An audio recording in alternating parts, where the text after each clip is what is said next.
I think we're live. Actually, I think we've been live for like 11 seconds and I missed it because I'm not paying attention. Let's make sure we've got audio. I'm sitting here trying to make decisions. Maybe I'll get your guys' opinion on this. Make sure that audio's there. Let me refresh this for just a second.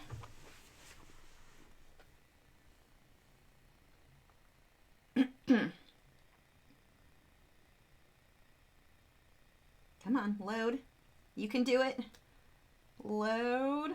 Oh, yes, hit record. Thank you. Are we loading? We're just buffering. There it goes. Do we have audio? Yeah, okay, you can see and hear me. I think we're live. There we go. Okay, now I can mute myself. Here we go. Okay, so for this one, I started out by just painting the background. This is a 12-inch canvas around, obviously. These canvases have a bit more tooth than I like to them. It's a Fredrix canvas. This video is sponsored by, well, would you say it's sponsored by Fredrix? They gave me the canvas, so I guess it's technically sponsored by Fredrix. I'm sponsored by Fredrix. I don't know if you'd say this video was. I don't know how to interpret all this mess. But these canvases have a little bit more tooth than I like, so I put 2 coats of gesso on it, letting it dry completely in between, and then just lightly sanded it. And now it's super smooth, so now it's more like a Fredrix Blue Label canvas, which is the texture that I really like for getting that really, you know, lots of detail, smooth blending, big deal with acrylics. So I painted it black and then just put a bit of white and let the white blend in with the black while it was still wet to get the background. Then I drew out my dolphin on a piece of tracing paper and then used transfer paper to transfer the image over to the canvas. Now you'll probably see me use that again tonight to go back over the details after I get my base layers in. Now for the background, I want to do the damask print, and I've got the stencil that I'm going to use right here. I'm going back and forth trying to decide if I want my background. I've got this really pretty aqua, or it's called teal, but it's kind of more of an aqua color, as the damask, or if I want to do the damask in black. That's what my problem is right now. That's what I was sitting here when the live stream started trying to decide. I don't know which, I mean, black is what I usually go with. It's safe. This may not look good, but if it doesn't look good, I can just glaze other colors over it and make it look good. I don't know. I can't decide what I want to do. If you guys have suggestions, let me know. So yeah, this is, I can't decide. I need to hurry up and decide. Hi, Miriam. Baby Panda said, I love the painting of all the fish you did for Aquashella. Will I be selling prints of it?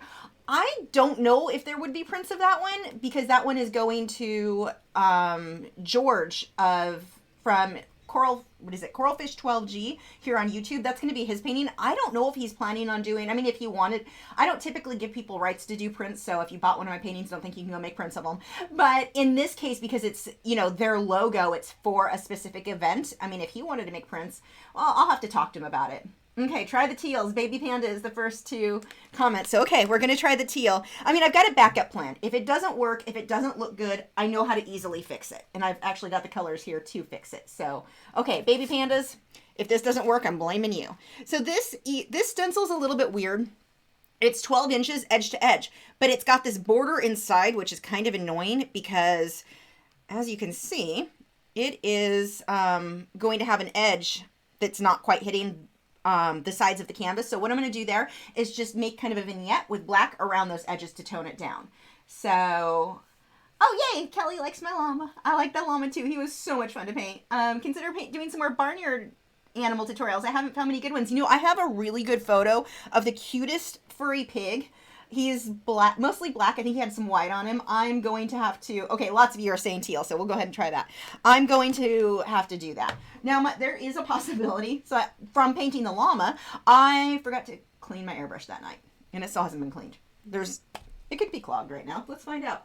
If it's clogged, it's not a big deal. It would just need to be soaked for a few minutes. I mean, it'd be annoying, but it's not like it's ruined if it's clogged. It's just, well, annoying. Water's coming out fine, so I guess we're okay. These paints, I'm using a combination of Holbein and Golden's paint. This one is the Golden's. And I just don't deal with clogging like I used to when I used Liquitex. Even, clogging was just frustrating and quite common. So what I'm doing first, whenever I'm airbrushing, I'm going to put a couple drops of airbrush flow improver into the airbrush first. Yes, I am going to be using Liquitex Basics once I get onto the actual painting portion. Miriam said, to me, teal is always a good idea. Yeah, let's find out. I probably just, no, actually with this I could use a little bit more. So let's go ahead and start airbrushing this. Now this paint is semi-opaque. It's not super, super opaque. So, and I just want a hint. So let's find out. Oh, I'm stuck on my airbrush tube. Okay. So let's see.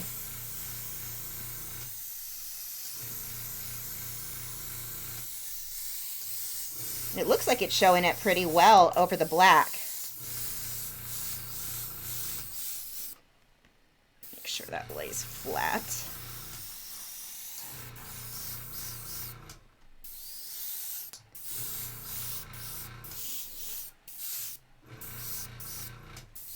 Now, I don't like lifting it and checking until I'm done with an area, if possible, because it doesn't always line up quite the same as you had it. And I don't need this to be perfectly smooth. I like that rough look, like I was talking about last week when I did the damask. Let's see. Oh my gosh, I like it. Okay, that was a good call. You guys are geniuses.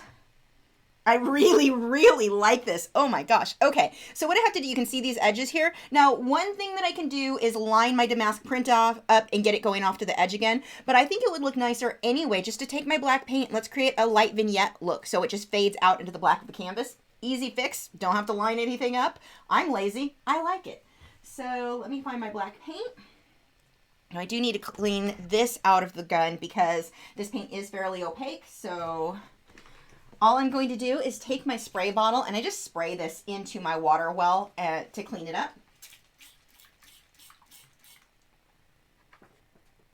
Let's go ahead and clean that out. And I don't have to use airbrush cleaner for this stage. I'm just, lightly running water through it just to get the main paint out of there. Now I'm going to put more flow improver. Get in there. I can't aim. Okay, some black. Actually, I should be smart and shake this bottle up first. Where was I cleaning the pump hose over a bucket? It's my water well. Like my normal water well is what I was just cleaning it into that. I just take the spray bottle and spray it into it and let it kind of flow back out backwards. I just put way too much in here. You do not need very much airbrush paint. A little bit goes a really long ways. So let's get this darkened area here. And I've got to make sure it's a soft transition so it fades into that black all the way around the edge. So you can't tell that my stencil ran out. This way looks like I did it on purpose. And it also is going to really help keep the viewer into the painting instead of being drawn off with that print. So the vignette look, even though it was lazy, I think it's a good way to go anyway. Even I would have toned it down a bit one way or another. I love using damask print because I feel like it just makes things look so classy, fancy. Okay. I think we're good. A little bit. Oh, that actually a fin will cover that one. A little bit more here. So when you airbrush like this, it doesn't make a huge mess. It doesn't like ruin your furniture if it settles on things. The thing that's annoying is that I just dusted this room today. Wednesday's cleaning day. So I just dusted and I'm already getting airbrush paint all over my studio again. But it will settle on the furniture. Like if I run my finger across it, okay, that's not too bad. But when I go to my desk, I'll run my hand across it and I'll be able to see like a little black line of dust. But it's dust. It's not like paint that settles or stains anything. Okay, let's go ahead and clean this out. I'm actually going to have to go clean my water well out on this after flowing or putting the paint in through it. Do I want to do any others? I think we're good. Yeah, we'll call that good.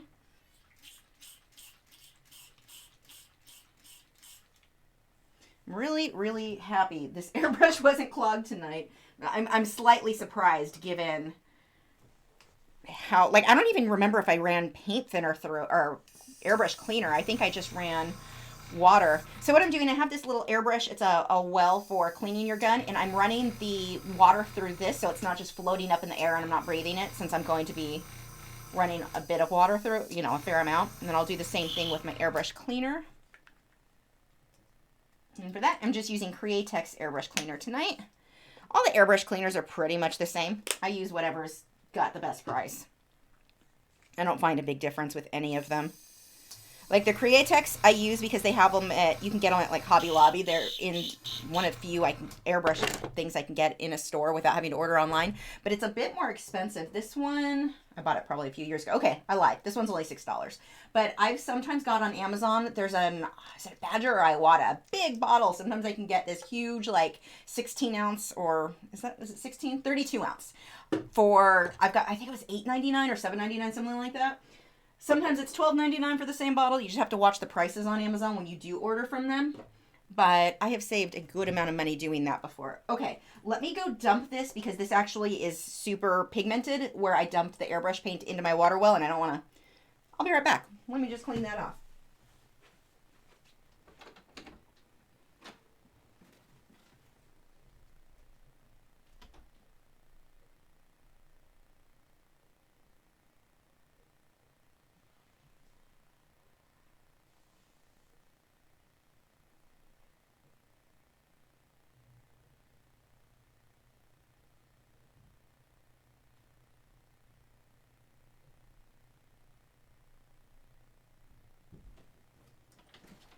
Now your water does not have to be completely clean. Like it can look pretty much like mud and be fine and usable and you can keep working with it.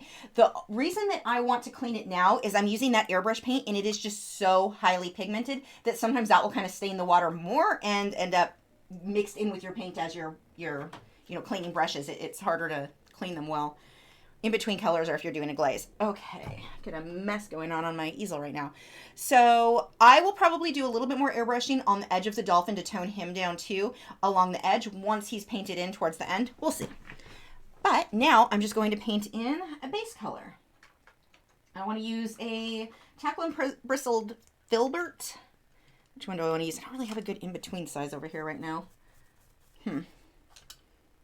You're big. You'll work though. A little too big, actually. I want a smaller. I guess I can stop being lazy and pull my brushes out. I've got a bunch of them under my easel, but that's not the one I want. That's not the one I want.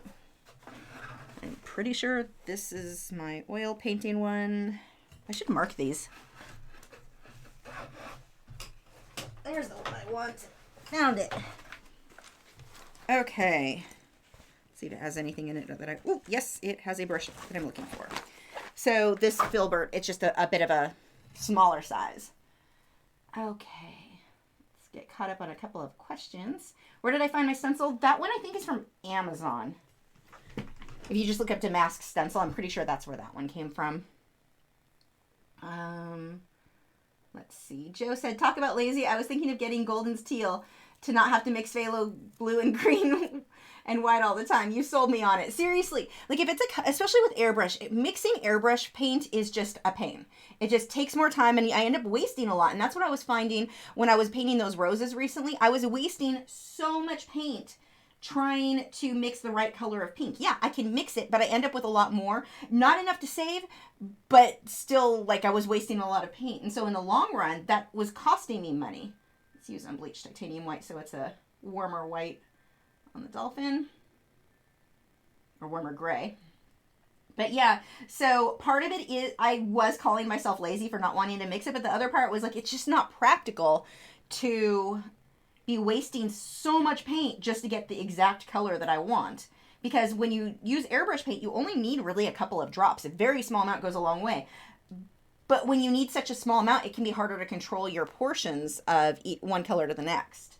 Let's go a bit lighter on that still. More water. That paint is too thick. More water.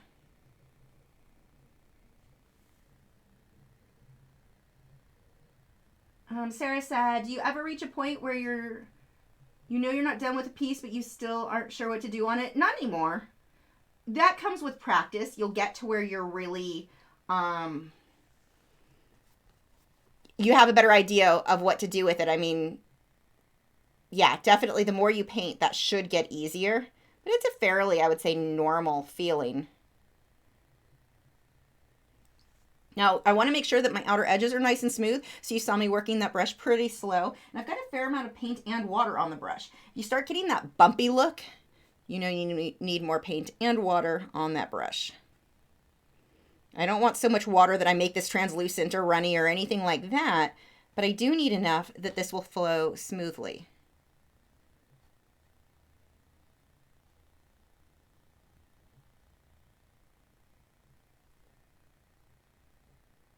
And so I'm just going around the edges. I don't even care about, oops, the inside lines.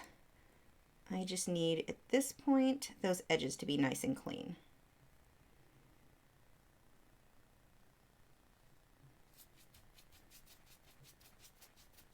And then I can be messy filling it in.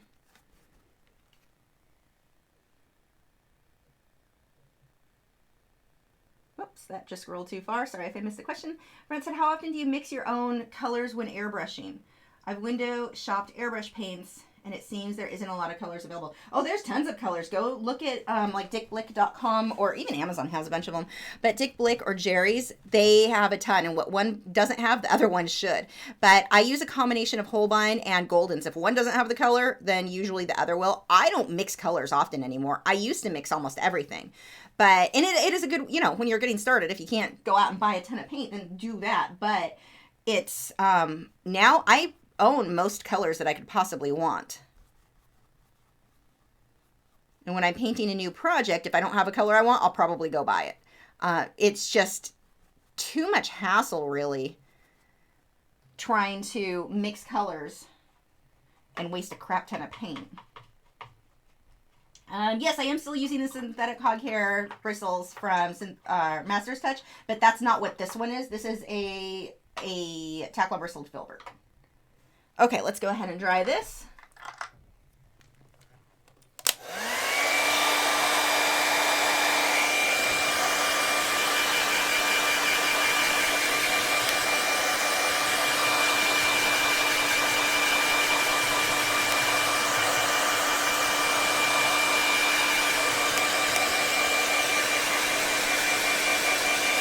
Actually, I am going to put another fin in there. Let's paint that really quick. Samson, I am absolutely in love with this easel. It is wonderful. Like, so much better than I even thought, like, as far as just usefulness in general. Much more useful. Like, I knew it would be nice, but I like it even more than I thought, like, by a lot. The table, it has this shelf that sits in front of you. That alone is, like, so handy.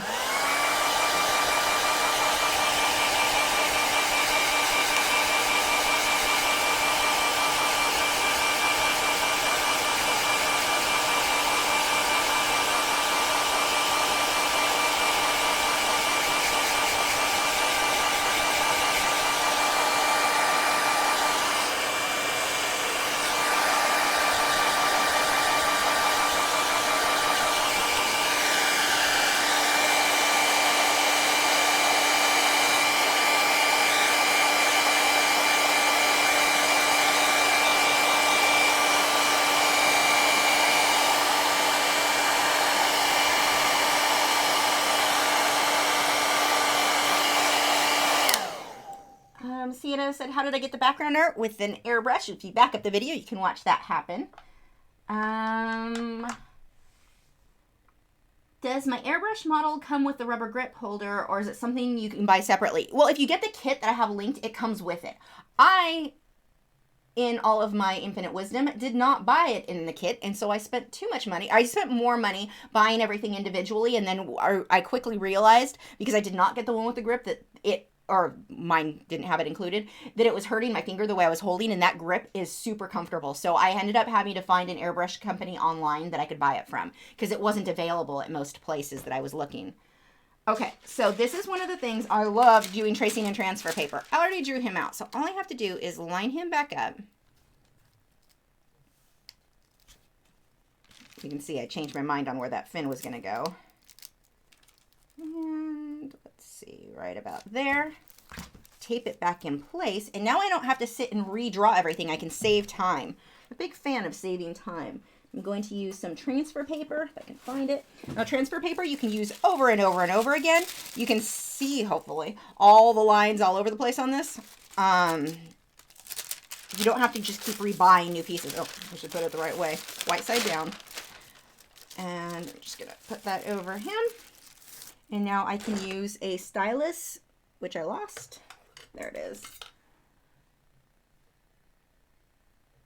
The easel is a Richardson Art, their best, crap, what is it? It's the, I don't remember. I got it from Dick Blick. I'll have to look up the name. I don't remember which exact one this is.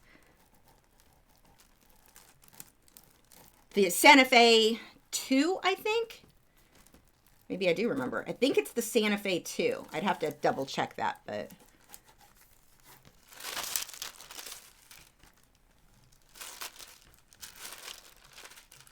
okay, whatever. Close enough. Norisco wants to know if this is a beginner tutorial. I think all tutorials are fine for beginners, honestly. Don't limit yourself to things that are listed as for beginner. I mean, I'll write down that something's for a beginner too, sometimes just because it gets better, you know, it's easier to get views. Everything is okay for a beginner to choose.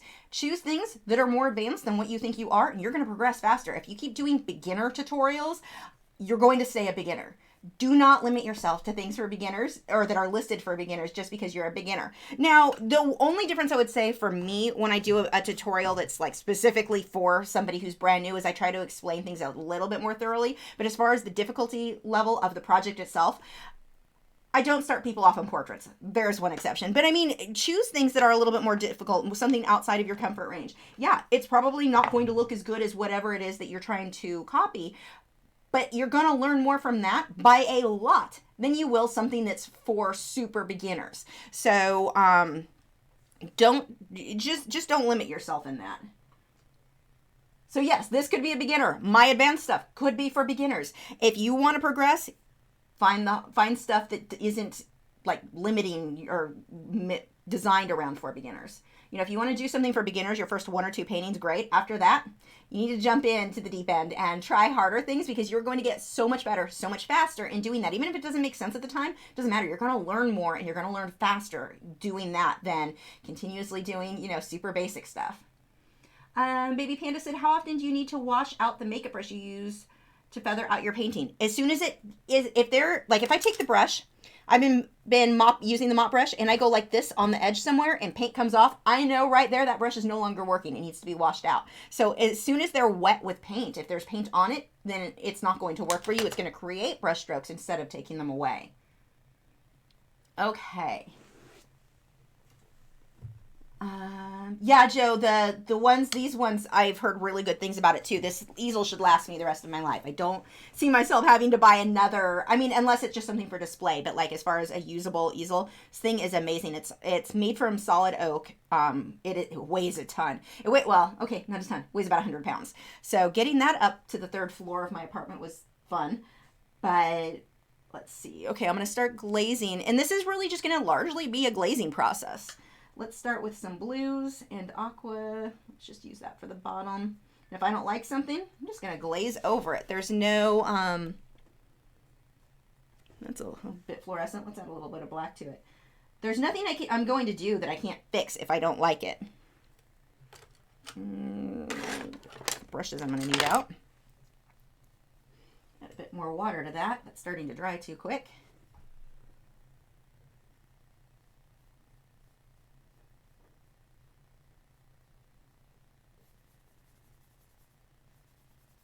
Now, these first layers are going to not look good at all. Totally okay.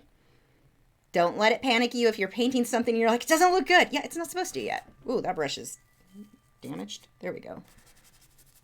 Just going to kind of smudge around the edges here. And then I can take a mop brush and just lightly go off that inside. Ooh, that is lifting too much.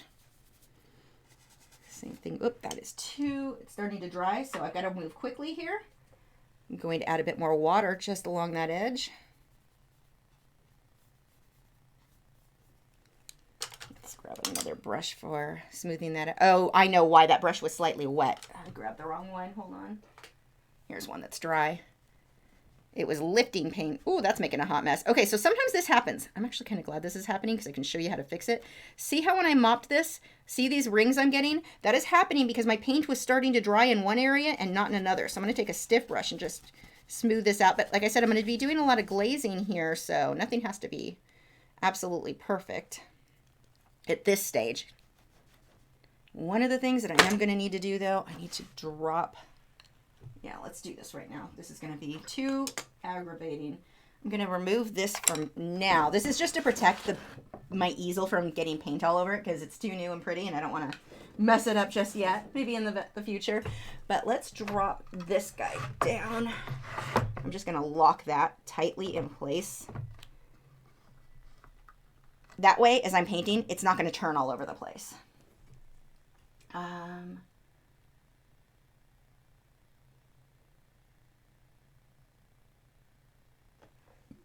Sarah said last week someone brought up the palette logo. My thought is, why use something that anyone could have? I think it's better to use something from one of your own pieces. Not totally sure what you're talking about. My palette logo. Huh? Dee said I have a bunch of photos for artist reference to donate. Where do I send them?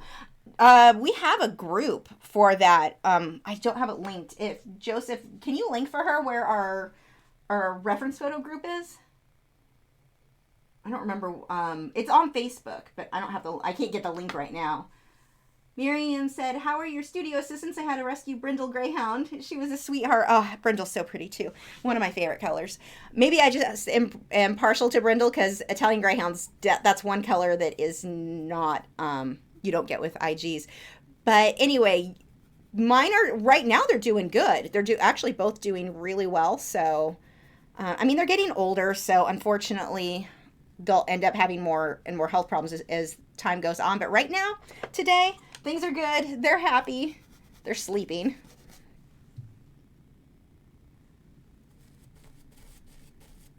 And Chicken is overly worked up lately, wanting extra attention the last few days. So I may go spend some extra time with him after the live stream. I'm not sure what his deal is. He's being super sweet. He's not doing the I want to breed thing. In this time of year, it wouldn't be typical anyway. So that doesn't seem to be what he's doing. He's just like really wants attention all the time right now. Probably makes it worse every time I go pick him up. But yeah, he decided at like 3 in the morning last night that he needed extra attention. But he's too cute, so it worked. And I held him even though he was supposed to be sleeping. Have you had trouble with the Acrylics clogging your airbrush? Non-stop. Yes. And it's so... Okay, so here's the thing about the Acrylics airbrush. And I didn't realize this for many, many years because, you know, genius. But I thinned it with water, so it was thinned. But it's intended for using a 0.5 or a 5 millimeter, whatever it is, airbrush needle. I typically use a 3. Like that one right there is a 3. And so if the needle is too small, it's not letting the particles in the Acrylics are just bigger, and so there is a big part of why you're getting clogs with that. When I switched over to Holbein and then Golden, I really don't have those problems anymore. Like it's really nice.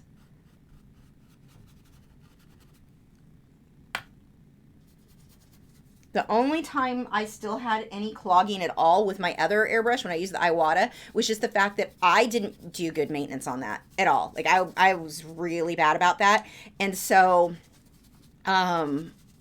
it was already clogged from being damaged from, you know, before because I wasn't taking good care of it. So yeah, that was the only time I really had any clogs with Goldens or Holbein. Okay, I need to dry this before that starts to lift. Rinse those brushes out first so they don't get ruined. Oops.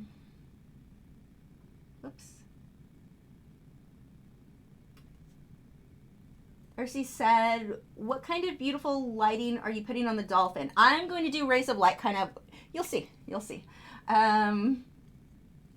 It's too hard to explain. Yeah, I can't go get the Chicken right now because I don't like to have him in here, and especially not when I'm airbrushing. It's bad for I mean, you really shouldn't be breathing that in, but for chickens, they're extremely, or birds, they're extremely sensitive with breathing in anything, really, so he can't come in tonight.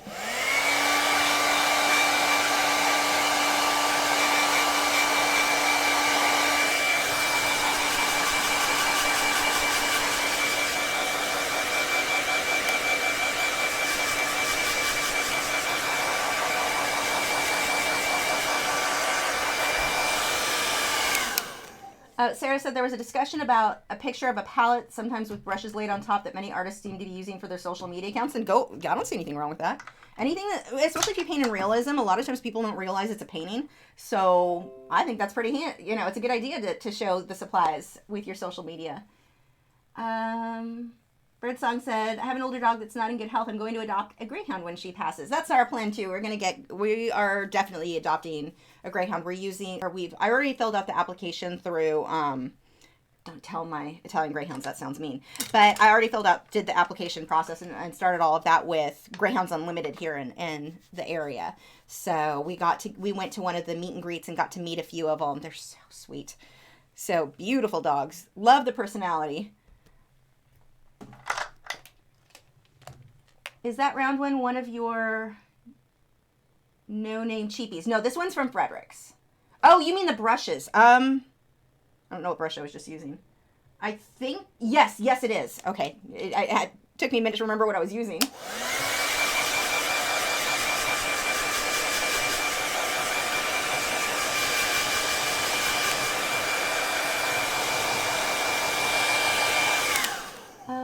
Helen wants to know if I can show the easel and shelf close up or far back.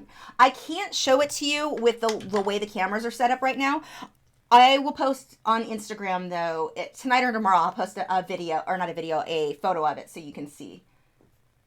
Sorry. Maybe I need a wireless chicken cam.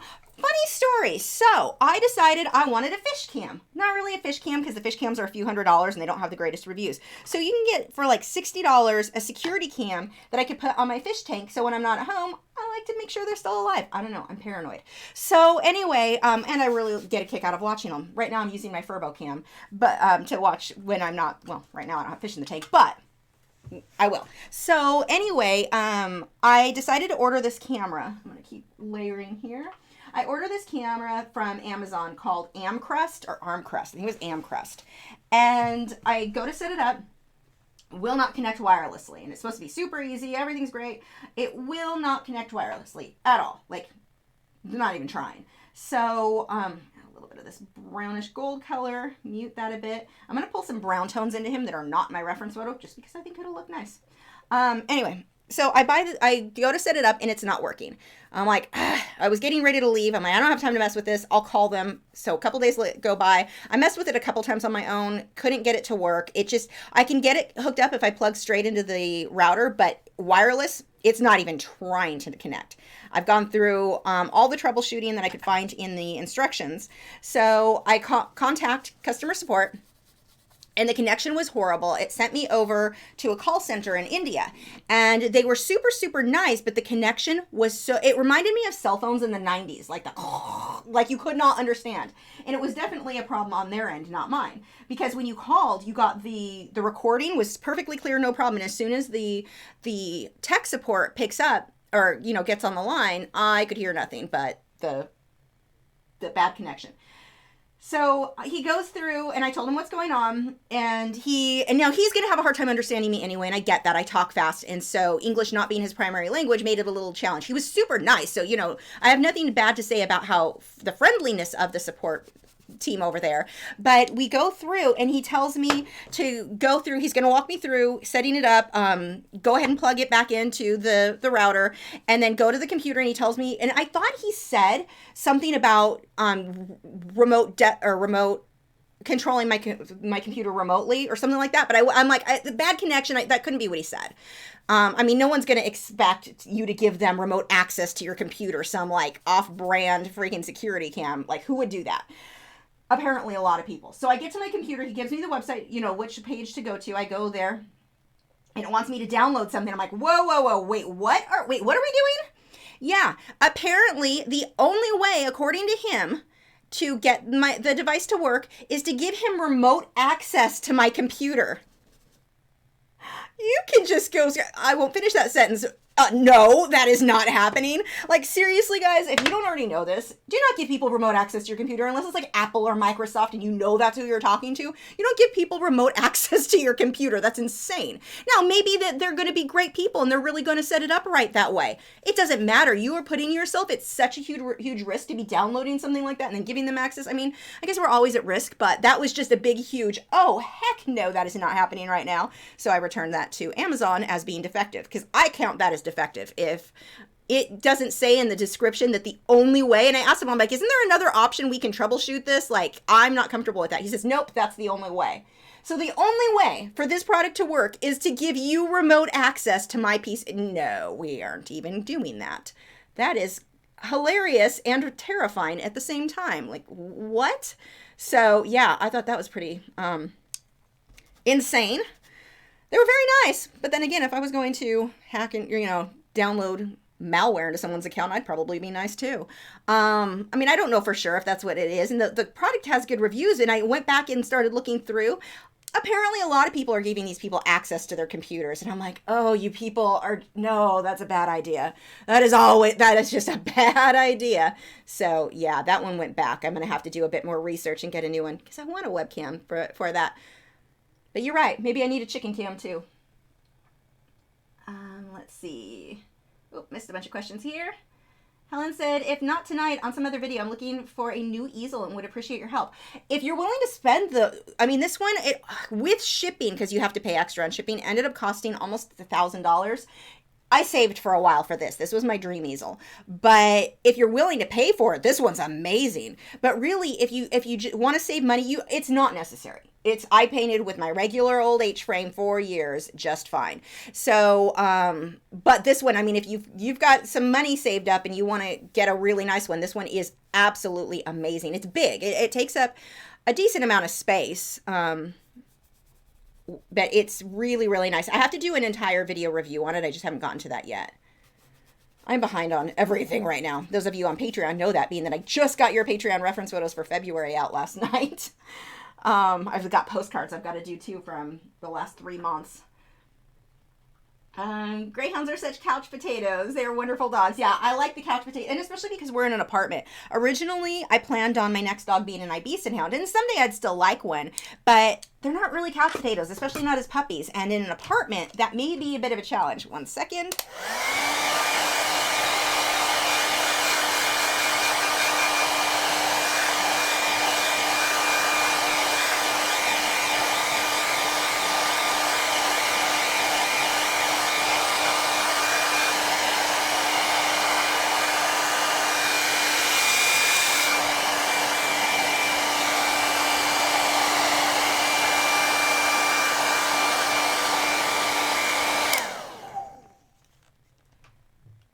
So yeah, that's really what was a big part of, and I prefer, Sighthound. It was going to be a Sighthound for sure, but Greyhounds they're just such awesome dogs. Airbrush with Travel said, do I have any tips for ways to sell artwork, please? To start with, eBay, Etsy, you've got to if you can build a social media following for your work, that's going to make it a little bit easier because, listing stuff on Etsy, I didn't sell much just listing on Etsy. I did better on eBay. Now, eBay, people do search for things and find, so that's a decent way to get started. If you've got a gallery local to you that is interested in your work, that can be a good way to go. But eBay's a really good way to get started. Or posting things on Facebook. Birdsong said, I'm going to adopt a greyhound. Oh, I got that one. Going to a meet and greet on Saturday. Have fun! The meet and greet with the greyhounds where they're all there. Oh, they're such amazing dogs. Love them so much. I had a lot of fun.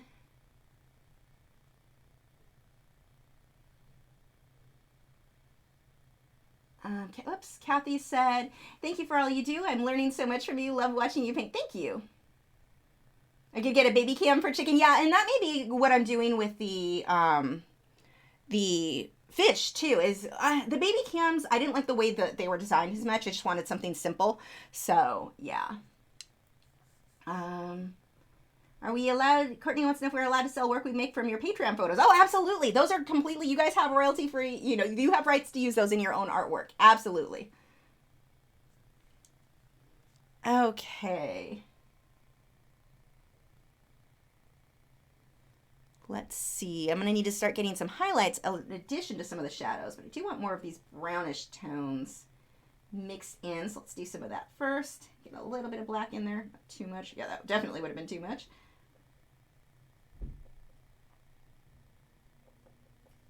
And I can also do airbrushing for the same shading I'm doing now. I think I have too much water now. Yep, that is too much water. Mix some more paint. Can I get, let's see. Donna said, in the beginning, do you ever ditch detail when it's too hard and frustrating to capture and simplify the image? Oh, all the time. Almost everything I paint is somewhat simplified. You don't need every single detail. I mean, you want to pick and choose what's going to make your work look better. Sometimes adding detail for the sake of detail is just adding detail without, you know, it being necessarily the right choice to improve your artwork. So yeah, I definitely simplify a lot. This guy has lines and such on him that I'm not going to include that aren't, well, I'm going to add extra detail for the lighting. But yeah, I definitely will simplify. Like if you look at the llama that I posted, I haven't posted the big video yet, or the bigger photo, but I did that guy on Saturday. I didn't put nearly the amount of brush strokes like for the hair or the fur that was actually in the reference photo, but it doesn't matter. I don't feel it's necessary. Sometimes, not usually.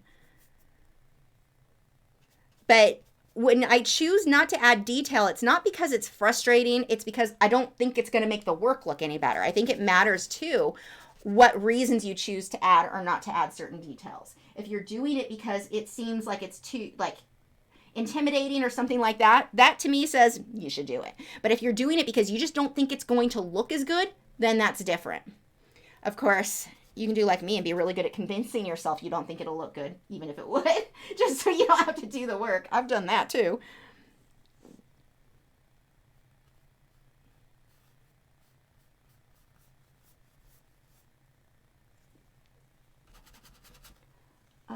Let's see. How do I feel about people who dislike dogs? I dislike them.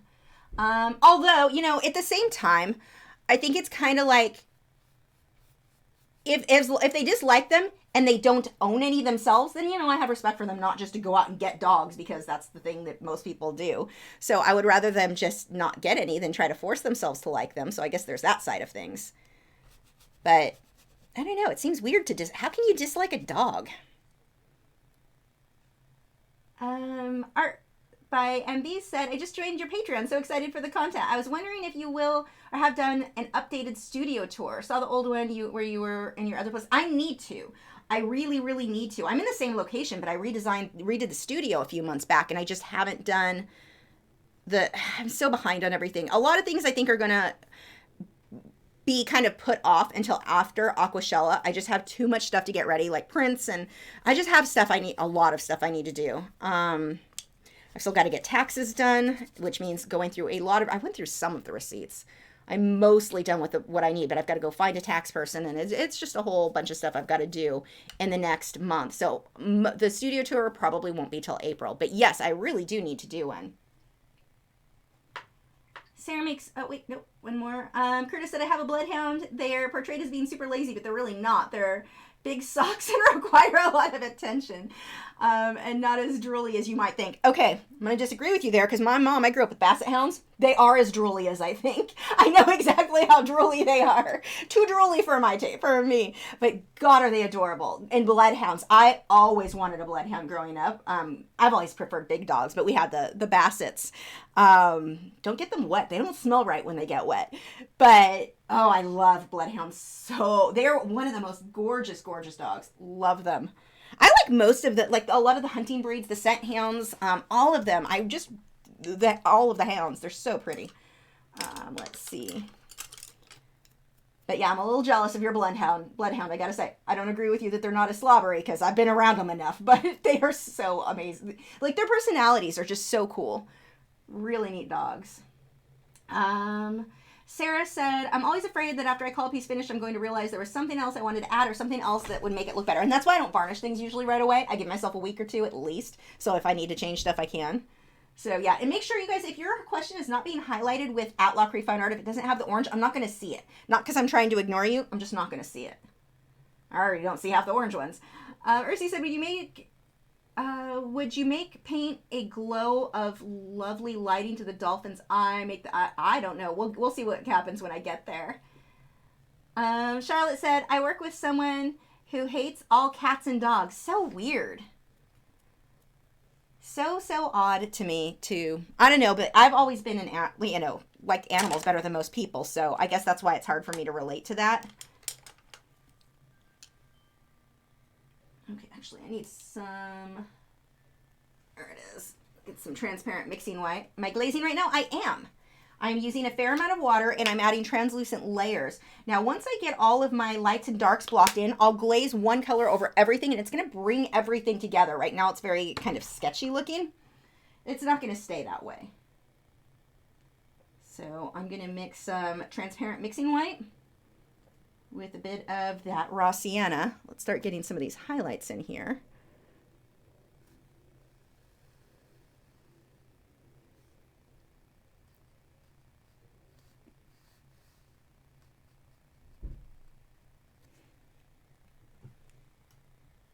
Get a little teeny bit of water on this brush. I'm going to use that just to, oops, too much water. Too much water and it lifts the paint instead of blends it. So you've got to balance out how much water you want.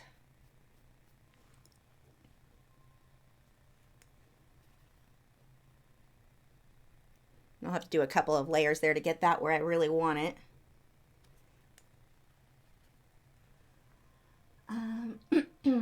Sarah said she has a terrier that runs in circles. Would make a terrible studio assistant.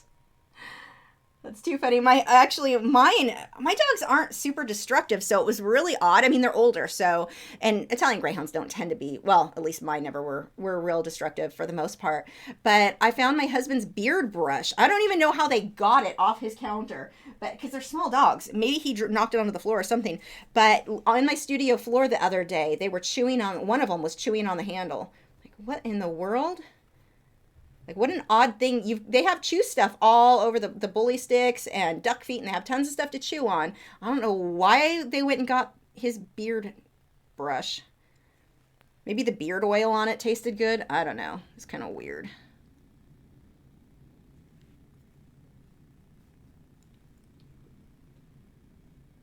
Let's see. What program do I use to edit videos? I use Adobe Premiere Pro. Would I consider doing a video in the full-size owl in my reference photos? I don't know. I won't promise make any kind of commitment like that on which photos I'll use.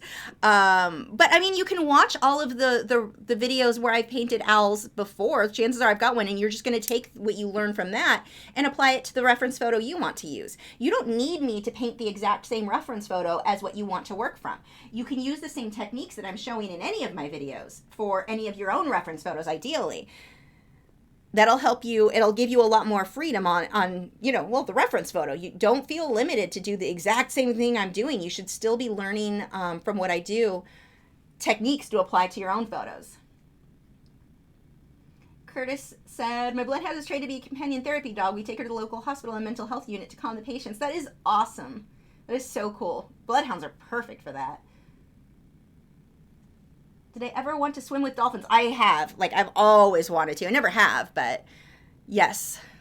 I'd probably have to leave the house to make that happen, though. And, no, I don't do that often. And I don't like going on vacations, so the places I've known of that people went and swam with dolphins aren't really an option for me. Would I say that it's harder to make prints of paintings on canvas, or are they easy as making paintings on paper? The only reason that it would be harder to make prints is if the paint is glossy, it's harder to get a good photo than it would like colored pencil on paper isn't going to have the gloss, so the medium makes the difference there. But other than that, it's not really a big deal one way or another. You just need a good camera, good lighting, and of course a decent printer. My printer is not good enough. I use other like Vistaprint or somewhere else to print mine.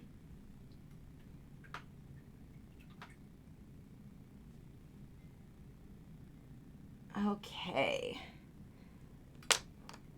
I need a slightly larger brush. I have to decide where was the one that was just in my hand.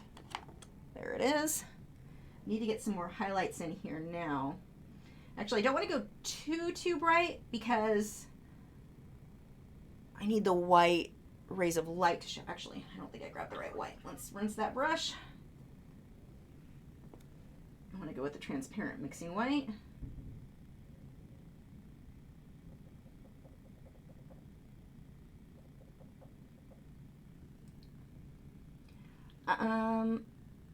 I'm using transparent mixing white, not medium, so there is a difference there. It's going to, you will still see the layers underneath, so you don't get that foggy look where like from adding it as a glaze, like you would using your regular titanium white. So this is definitely, like, you can still see the lines and colors that I previously did. So if you're going to glaze with white, transparent mixing white is normally going to be the paint to go with.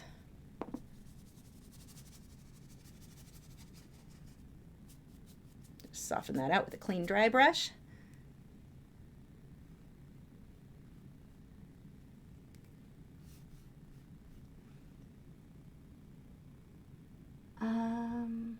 I'm sure you could find someone with a dolphin and an inflatable pool.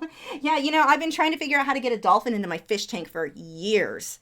Like since, I'd say around 1995 when I set up my first saltwater fish tank. I've been trying to find miniature dolphins ever since. They just don't exist yet. Somebody needs to make that happen.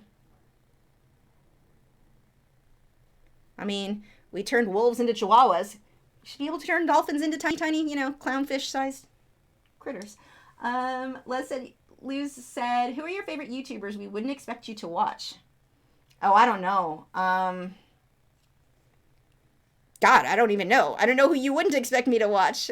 I don't actually watch that much.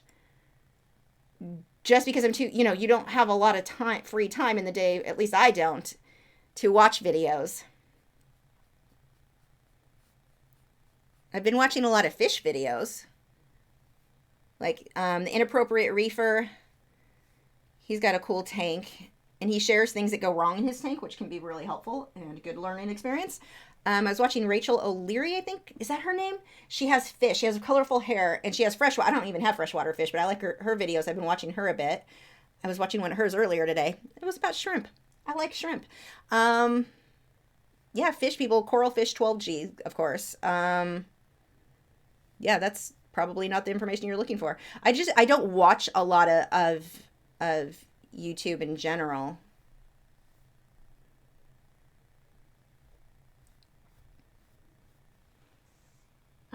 Are the Liquitex basics light fast? Yes. At least the colors I have are. Good question. They're more translucent than like the heavy body. That's really where people, they mix up being light fast. They assume they're not light fast because they're listed as a student grade. They don't have as much pigment. But for me, because I'm glazing, as you can see, I don't want all that pigment. This is better for me. So that's really the big difference there. Brent, I loved Flipper as a kid too. I had the biggest crush on, what was his name? Sandy. The original Flipper from like the 70s or 80s or whenever that was, because I'm older. But yeah, that was like, when I was a kid, he was probably like my first like actor crush type thing. I loved that show so much. That and Lassie, those were my favorite two shows.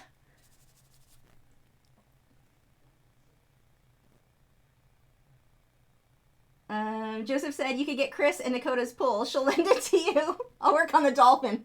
It's a plan. Yes, Miriam, Liquitex has their transparent mixing white now. I got a big bottle of it. It's amazing.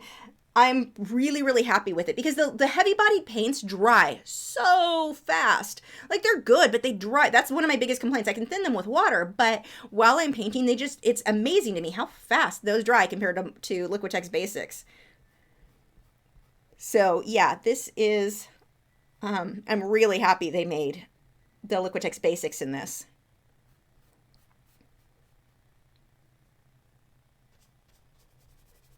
Most people, when they go to bed at night, pray for world peace and such. I prayed for transparent mixing white and Liquitex Basics. I don't get out much.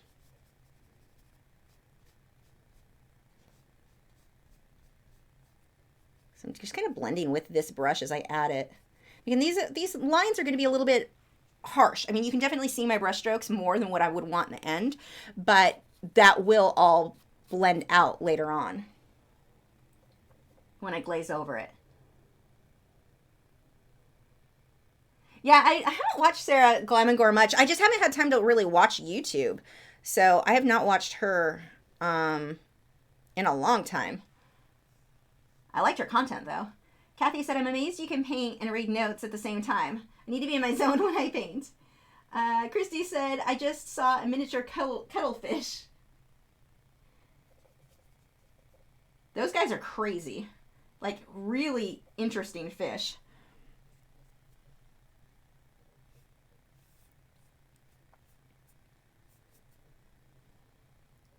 Okay, I need to dry this because if I start going over an area that's not quite dry, I'm going to lift my previous layers.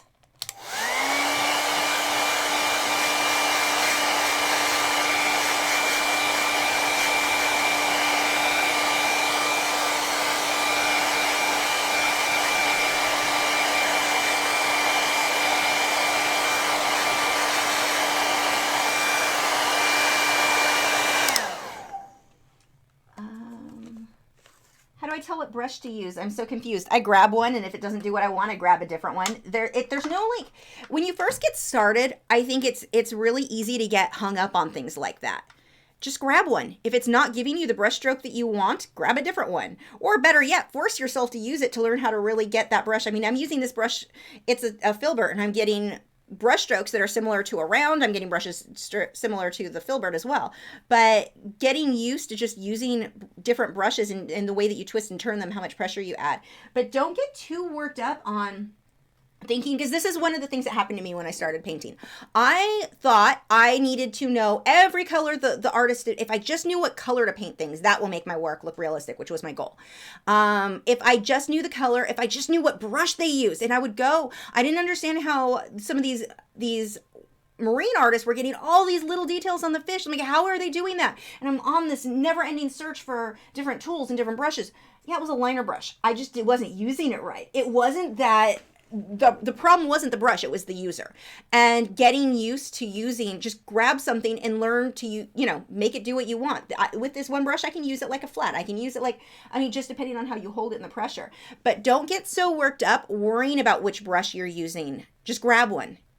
And that's how you're going to learn. There's no science to it. There's no, it's not like a math problem. And that's so typical with art in general. It isn't a math problem.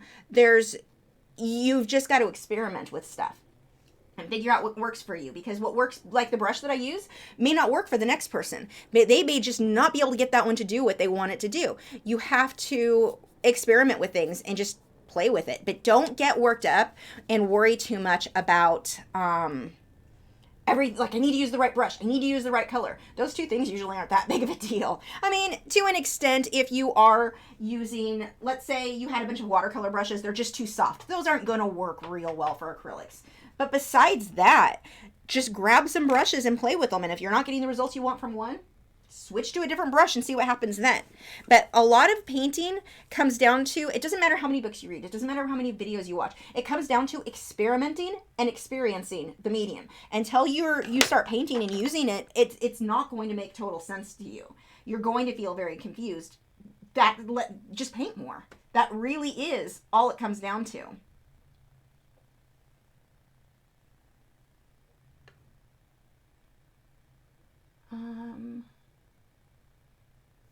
Molly said, we have just gotten 2 rescue puppies, Merlin and Felix. They're going to be huge dogs, Rhodesian Ridgeback and Irish Wolfhound Cross Labs. They just got their vaccines today. Oh my gosh, those are going to be big. Ridgeback is the second breed that we really want, but that I kind of want to wait till we're in a house, because a Ridgeback puppy can be quite destructive.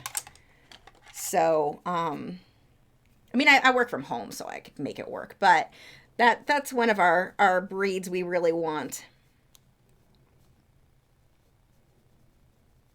Kind of moving that paint around. I will make these edges a bit harsher later. Actually, some of this I can do now. Let me get a flat brush. Just clean that edge up a bit with a bit of water.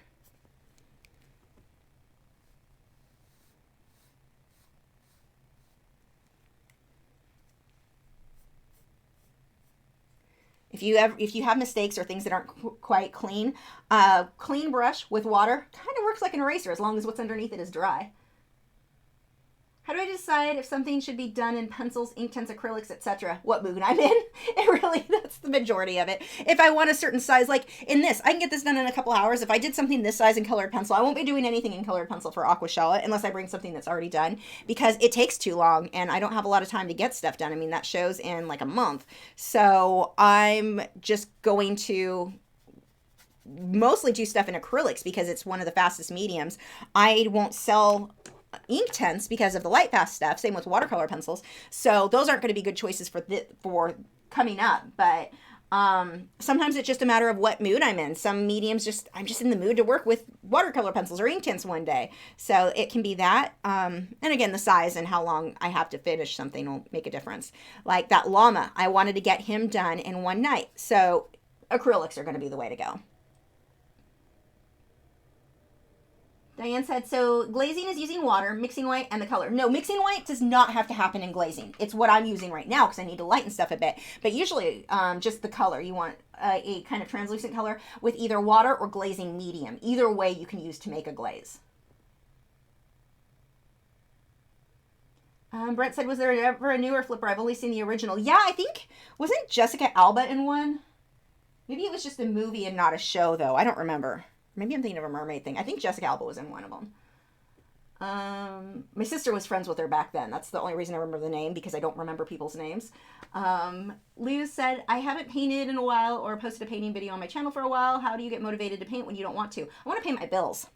I'm a really big fan of paying bills. So that's what motivates. I mean, if you're doing this as a job, it's a job. You don't get to just decide you're in the mood or not. You have to go work. Oops.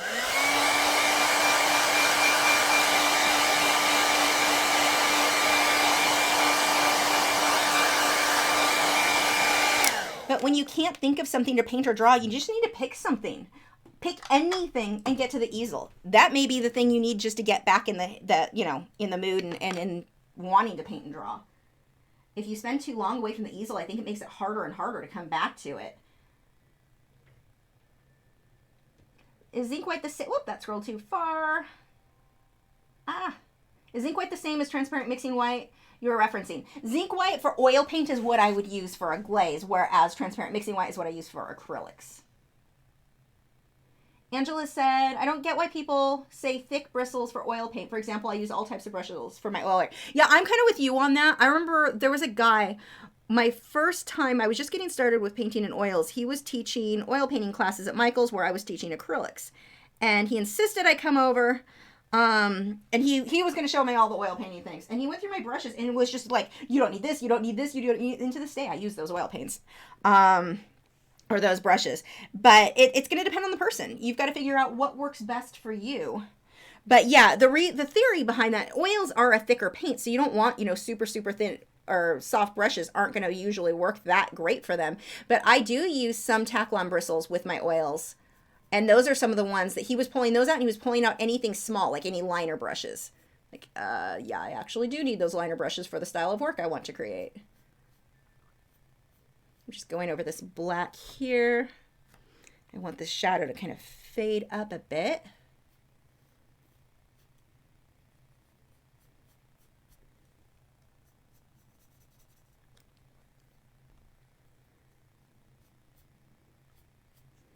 Get another, actually, I'm almost tempted to do some of this shading with a airbrush, but that'll blend out weird with the rays of light, so I'll wait on that. Decisions. There are so many different ways to get to the same end.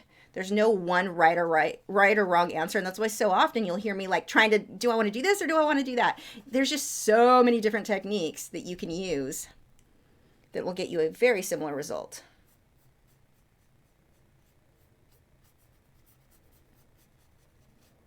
So I'm overdoing my contrast a bit on the lights and darks just because it's all going to be muted a little bit when I go over a final glaze for all of him. Let's see. Kelly said, I just sold my BioCube reef tank. The smaller tank was too much maintenance for our lifestyle. My husband wants to build a larger automated tank someday, though. Yeah, the smaller ones definitely have their drawbacks. They aren't kidding when they say they're harder than a large one. Because like your water quality, one little thing shifts in that, there's just not enough water volume to play around with. So things can go bad really, really fast with the little ones. That's what happened to me when I lost most of the stuff in mine. Definitely frustrating. And I'm simplifying mine. It's only 13.5 gallons, so really little. But I'm just going to go purple mushrooms and green star polyps for as far as coral in that, because those are pretty hardy. They can handle a little bit more than like the xenia that nuked the tank. But yeah, I'm definitely looking forward to eventually setting up a larger tank. I have to wait till we buy a house. I don't have room here, and plus I wouldn't want to move a bigger one. I'm thinking like a 65 gallon, so not huge, just about the size that my last one was when I used to keep them before. Oops. But yeah, these little ones are definitely more sensitive to things than a bigger tank, that's for sure. I mean, I knew that going in, but then when you see it firsthand, you're like, wow, they're not kidding with that at all. I guess I should transition to more natural backgrounds.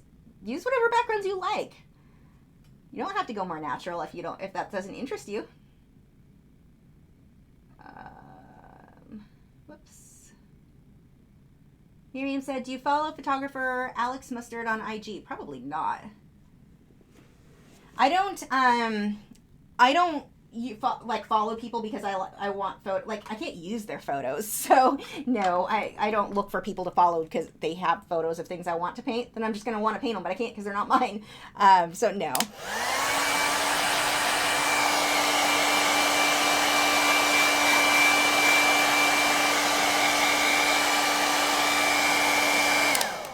Heather said, what suggestions you have for drawing betta fish and what medium would you do them in? You can do them in any medium. I just painted them in acrylic. I've done them in Inktense. Any medium works fine for them. I don't really have any specific tips. Get all the little ridges in you've got to worry about your pay attention to your values, basically. Get your lights light enough, your darks dark enough, because they can look very flat otherwise, but that's going to be the case for any fish. But really, just take your time and make sure you've got those definite lights and darks. And a lot of the betta fish photos that I see are more they're not super high contrast on your lights and darks, and that can be a bit of a challenge for getting the depth in the fish. That was kind of the thing I have a hard time with them, is making sure that they don't look super flat. I mean, they're fairly flat fish anyway, but I don't want to over exaggerate that.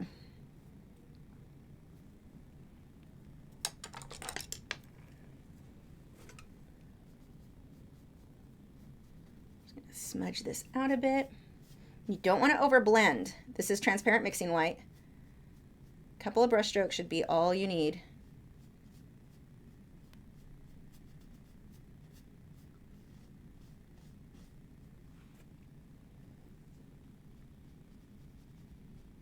Ugh, it's starting to dry where I don't want it.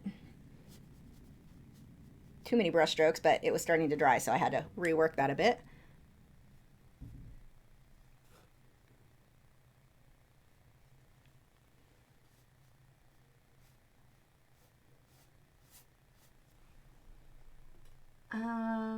Ridgeback puppies are the most adorable puppies I've ever seen. Those in Basset Hounds. God, Bassets are the cutest puppies. Shih Tzus are pretty cute too. But, oh my gosh. Those ears and the loose skin on a Basset puppy, like a well-bred Basset puppy, not a puppy mill puppy. Man, are they cute. But yeah, Ridgebacks, you're right. They definitely are one of the cutest puppies, I think.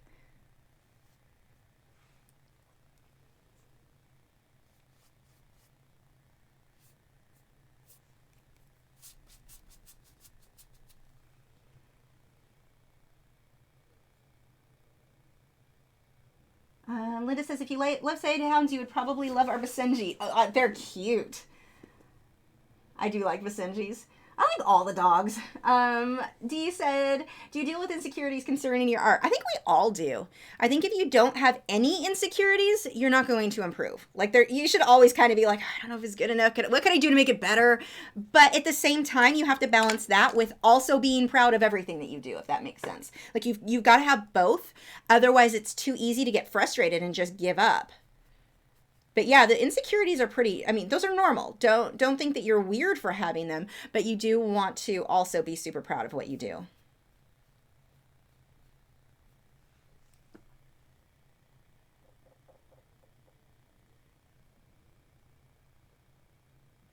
Thanks, Cersei's. Oops, just scrolled by way too many there. Don't know what happened there. Jack said, would you say Liquitex Basics or Blick Studio Acrylic have more velocity fluid? I don't like the Blick paints. The studio, we used that at, when I taught at one of those paint while you drink classes for a while, and they used that paint. Not a huge fan. I mean, they're okay, but I wouldn't buy them myself. I definitely prefer the Liquitex Basics, but part of that might just be, I've been using Liquitex Basics since what, late 90s, mid to late 90s. So that's just what I'm used to. So, I mean, that can definitely play a role in which paint I prefer. So keep that in mind. I'm not going to say the Liquitex are absolutely better, because I do realize I have a bit of a bias just because that's what I'm used to working in. Oops. Kelly said, we got a blue damsel that killed our 8-year-old gorgeous clownfish. Ooh, yeah, blue damsels are nasty. I took him right back to the store. Don't know why the guy at the store recommended that breed. Ooh, yeah, you want to make sure when you're looking at fish, research yourself, because sometimes the people at stores, sometimes you'll get lucky and have people that know tons of stuff, super knowledgeable, great info, and then sometimes you'll get people who are not. They're just like, yeah, they can go together, because we sometimes have them on in our tanks together here at the store. Well, they're at the store, they don't really care as much, I think, in many cases, if they get into fights. They're not as attached to the fish as we are at home with them. That, and sometimes they're just trying to make a sale, or the employees just don't know, depending on what store you go to. I mean, I've seen things, I've seen some pretty crazy things from fish stores where you're just like, that wasn't, why, that's not a good idea at all. And I'm not saying that everybody's like that. I'm saying the employees sometimes are really good at sounding super knowledgeable when they're not. So you definitely want to research that stuff on your own. And yeah, that's frustrating. But yeah, damsels as a whole can be pretty aggressive. And I mean, technically clownfish are damsels, a type of damsel, but they don't, yeah, no, I would not put those together. I wouldn't use, like, I mean, damsel, the only damsel that I ever kept back when I kept my reef tank were the green chromis or blue-green chromis. I'd have a group of them, and they did fine. They were actually fairly docile. They can get angry at each other or be a little bit moody when it comes to each other, but I never had a problem with them with my other tanks, but it was a bigger tank. So, like, I wouldn't put it in this tank, that's for sure. But definitely, I would say try to research what you can.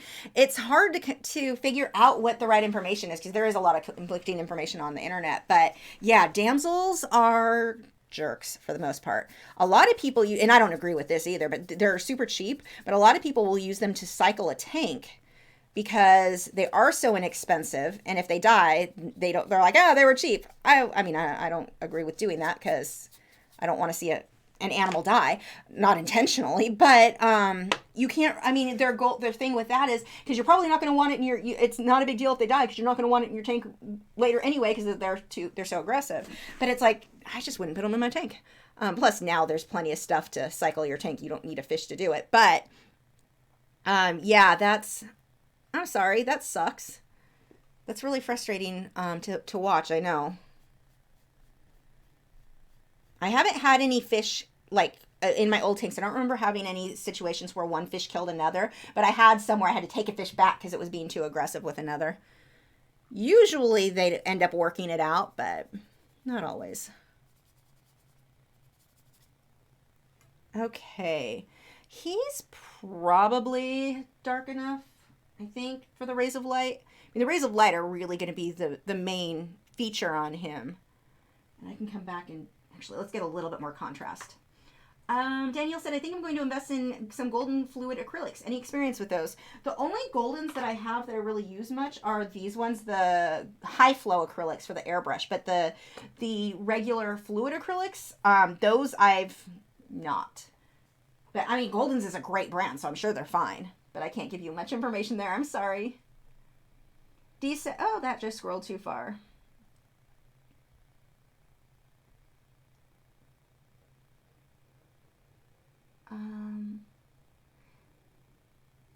Dee said, when I lived in Hawaii, I caught a pufferfish and put it in my saltwater tank. It ate everything in the tank. Yep, they'll do that. They will definitely do that.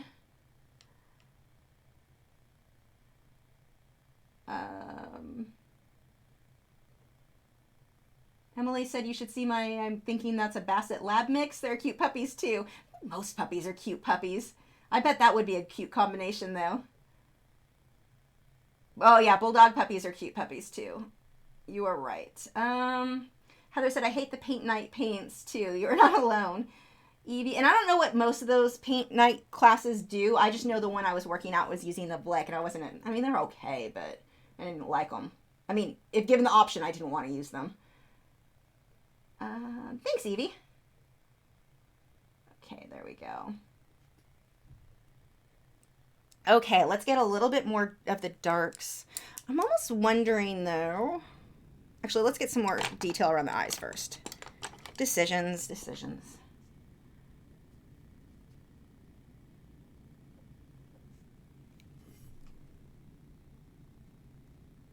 So we'll get his little eye wrinkles.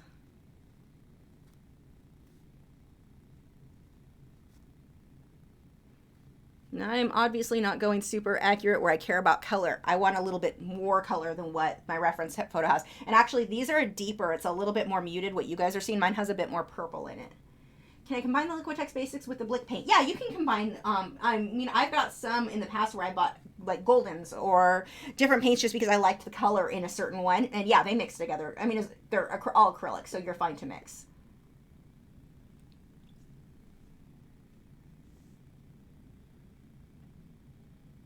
Now, when I first started painting, the first experience I had with acrylics was in high school, my senior year. I took an AP Studio Art class, and they didn't really teach you how to use anything. They just, here's the supplies, here's your theme, go paint.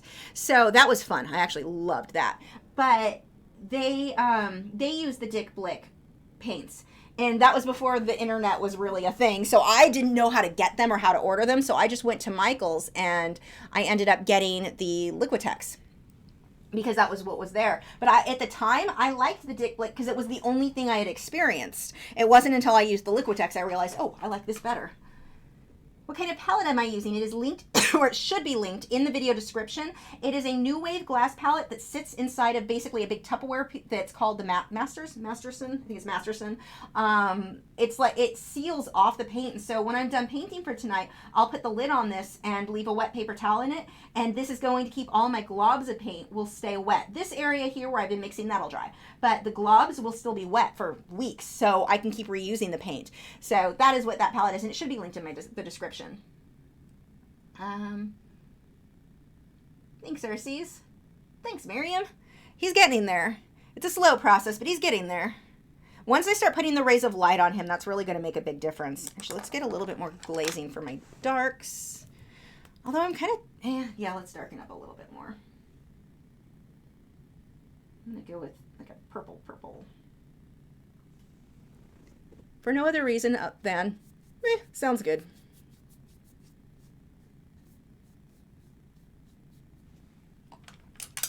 Oops, that brush is wet. That's not going to fan that out.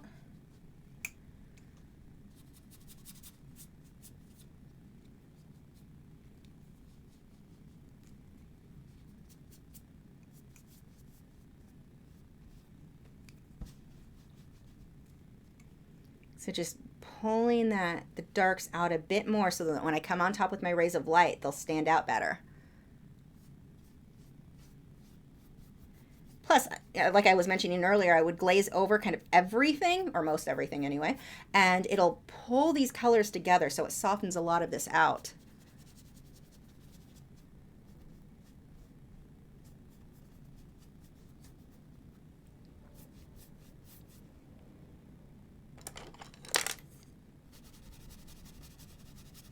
Starting to dry, so switch to a smoother brush. Let's get some more light in there with the transparent mixing white. This reference, Molly, came from Pixabay. I'm not painting it very much. Like, you would never recognize this as the photo from Pixabay, though, because it was a dolphin with his head out of the water, which is obviously not what I'm doing.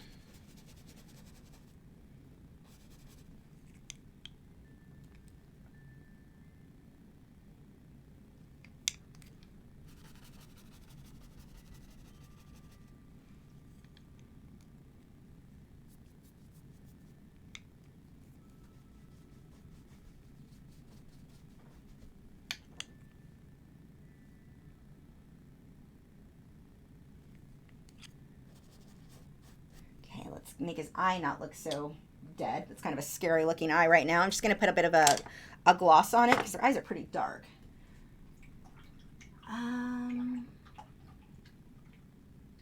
Jacob said, what is a good subject for beginners in acrylics, not beginner in art, to paint with acrylics?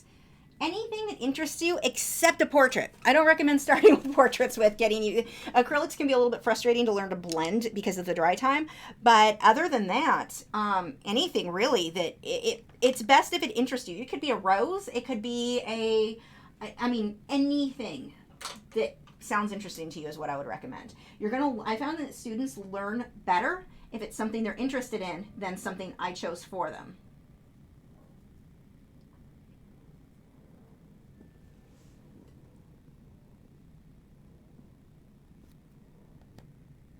And I will glaze more blue over it. That's too light. And then may as well use this color to get some of those wrinkles around the eye.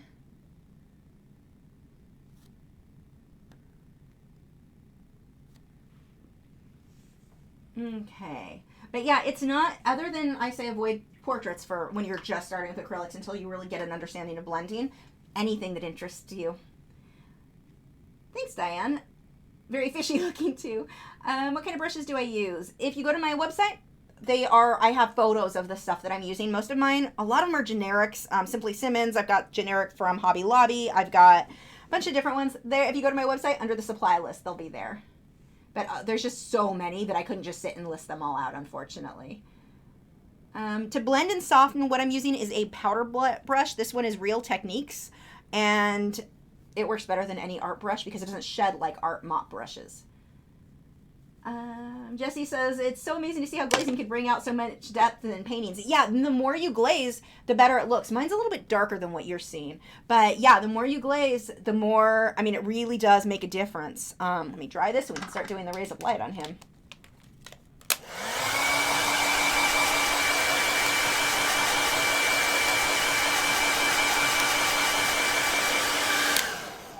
Actually, I kind of want to pull a bit of teal into him just so it makes a bit more sense with there's some in there, but I want to use a little bit more. Just a few highlights. Let's pull some of this aqua because right now, and I can do that on the rays of light too. Actually, that's probably what I'll do with most of them. But let's just get a little bit more of the color that I have in the background so it feels more like everything goes together. Do I have issues washing? Scroll too far. Washing the paint out of the large makeup brush when you use them dry like that. No, it's just barely on the tips. There's not a lot of paint on there, and I just rinse it in water, or sometimes with brush cleaner. It comes right off.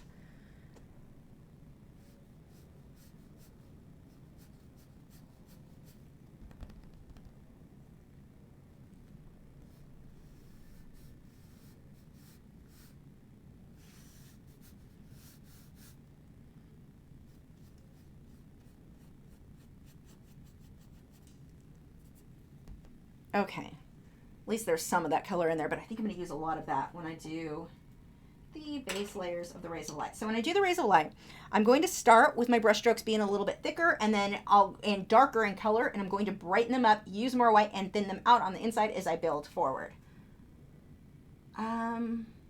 I think I remember you saying you were a teacher. Is this right? What age group did you teach? I just taught art classes, my own art classes. It wasn't like through a school or anything like that. And originally, at one point or another, I've taught anywhere between 4-year-olds up through, I think, 80s. So every age. But when I started refining my classes on what worked better and what was a better fit for me for teaching, I moved to teaching 12 and older. 12 was the youngest that I really wanted to work with because that's the age that most kids will art will start making sense to them more. And it's also the age they can sit still and behave in class and not, be super excited where they're driving adults crazy in the class, because my classes really were aimed more for adults. And adults really don't like to sit in a classroom full of kids running around and screaming and having a little too much fun. Art should be fun, just not that much fun. Not that crazy anyway.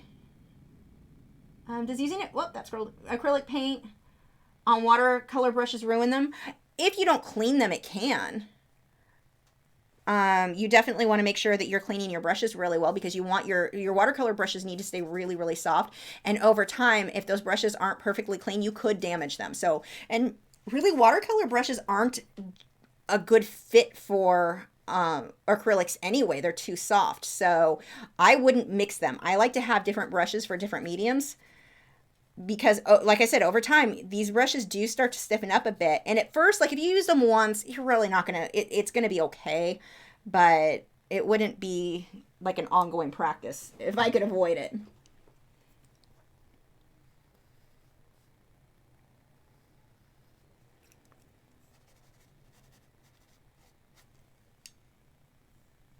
Dee said, is art something you always knew you wanted to do, or did you consider it as a hobby? At first, I considered it a hobby. And then one day I was down at the beach. I used to live in California, and I was down at Laguna Beach, and there was a lady who was selling, and at the time all I did was marine life, and she was selling her artwork for thousands of dollars, and they weren't very good. She was definitely an amateur with what she was doing. Like, perspective was off, and I wanted things to look realistic. Hers, it looked like she did too, but she wasn't actually accomplishing that. So, and I'm really glad I don't know her name or anything about her. Otherwise, I'd feel bad, like I was talking poorly of somebody or their art. But I mean, this is just part of my story of how it got there. So anyway, I saw that, I'm like, I can do better than that. She's making thousands on these. Well, I didn't understand that's not how art works. I'm guessing she had built a name for herself. Again, I have no idea who it was. So it was so long ago. I want to say 19 at the time. So, like every 19-year-old, I thought I knew everything. And it was like, I can do that. And that was the moment I decided, okay, I'm going to figure out how to do this as a living. And it takes a lot more than that, than just making paintings. I had to learn marketing. I had to learn, and that took so long. But that was what I was 19 when I decided that's what I wanted to do. Originally, I wanted to train dogs for the police. That was my first goal. But the few people I talked to told me I was too small. So then I later on found out that wasn't true. I wouldn't be the person the dogs are jumping. I would be the person that was training them. But anyway, it worked out good because it moved me along onto a different path. So yeah, I did not have any idea what I wanted to do. When I was in high school, all I could think of is I wanted more sleep. Because I was so sick all the time, and I didn't know why. We didn't know I had celiac disease at the time. So that was all I cared about, is someday I want to sleep more. Like, getting up early for school was really hard. So I didn't want to go to college. I did take some college classes, but I was just like, all I was focused on was feeling better and sleeping.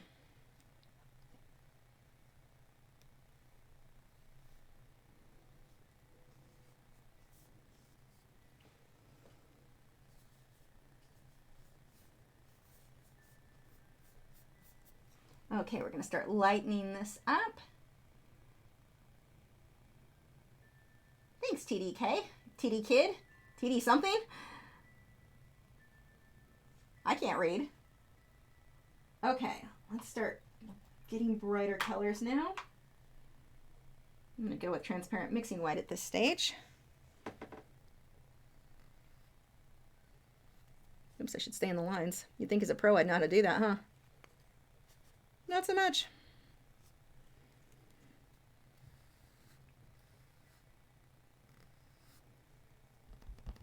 Just softening those outer edges. And the airbrush actually works really well for this effect too. And see, I want to follow that curve so it looks like he's rounded. I don't want to just put straight lines like crisscrossing back and forth, or it'll look flat. No, I am not, Luz.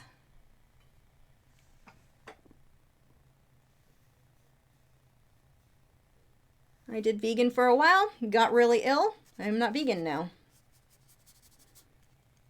I shouldn't say it that way. I felt better for a while, but I was definitely missing something, and in the long term, it was causing some problems. And I just figured out how to adjust my diet in another way that made me feel better.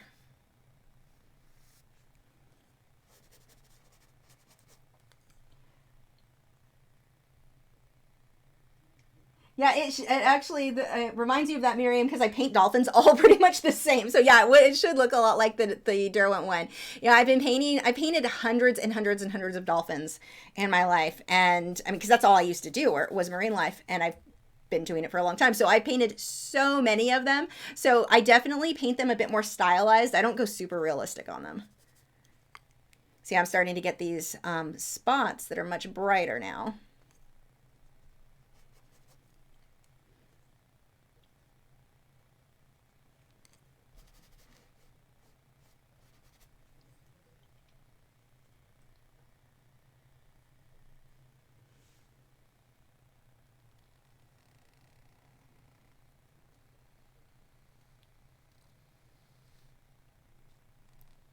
Thicker highlight a bit on the upper section. Let's let that fade out.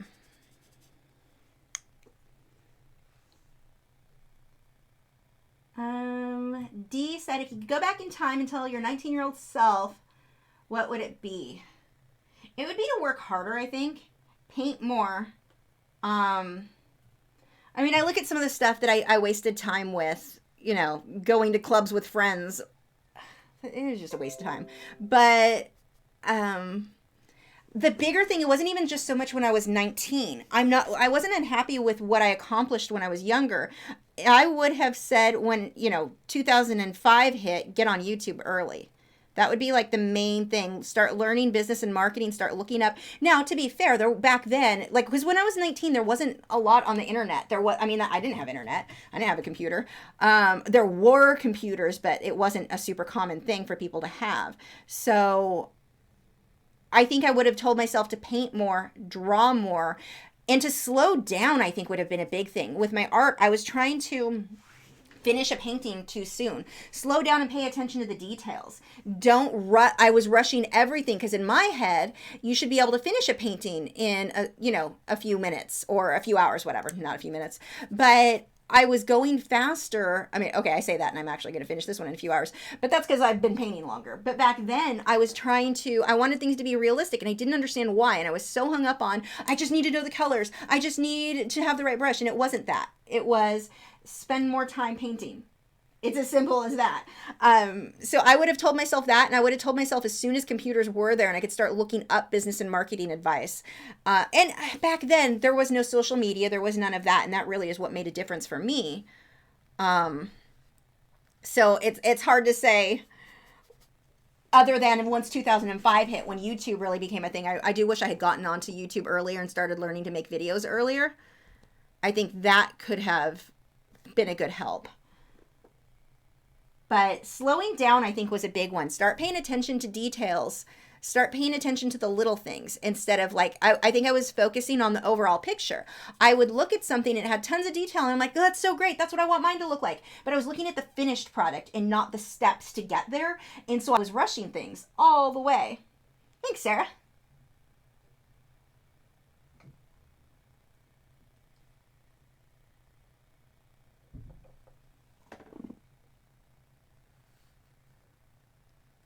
But yeah, slowing down would be a big one. And then as soon as social media really became a thing, I think learning how to do better with that, learning marketing.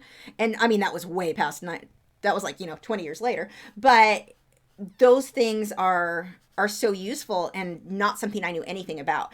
I also, when I was 19, had in my head, if you paint it, it was that same concept most artists, when they're new, think, you just need the right person to see it and then you're going to be famous and everyone's going to buy your art. No.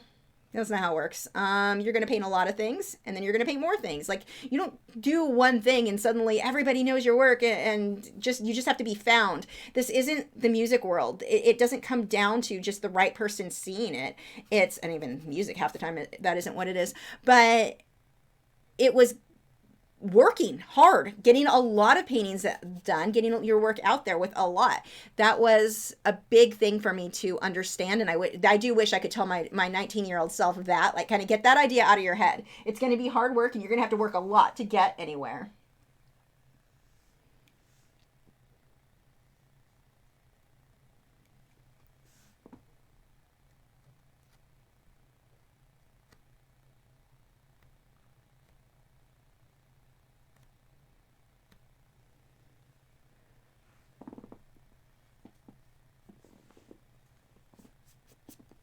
Okay, now I'm going to switch and get some of the titanium white. Miriam said, that's one of the reasons I started following you. I love them. Then you're an artist. When I found your studio assistants were a greyhound, it was given. Well, they're mini greyhounds, little ones. Italian greyhounds. Very cute. My next ones will be big greys, though. I love my little dogs. I got Italian greyhounds because I really wanted big greys, but in California, at least back then, I think now a lot of them apartments will let you have bigger dogs, but back then you couldn't have anything over, I think, 20 pounds, 25 pounds in most apartment complexes. And even that, half the time they wouldn't even let you have any dogs. I mean, that was a big thing, trying to find an apartment that would let me have any. But the weight limit, I wanted a big gray, but since I couldn't, I went into Italian greyhounds instead. So that's how I ended up with little guys. They're adorable, though. Even if they are little. Well, I guess that's part of why they're so adorable. Sarah said, I don't think artists should be jealous of musicians, though. That industry has problems. Oh, yeah, absolutely. Anytime you get into the arts, there's just, it's a lot more work than people think it is. People think you're just going to get found and it's going to be easy from that on, and it's just not.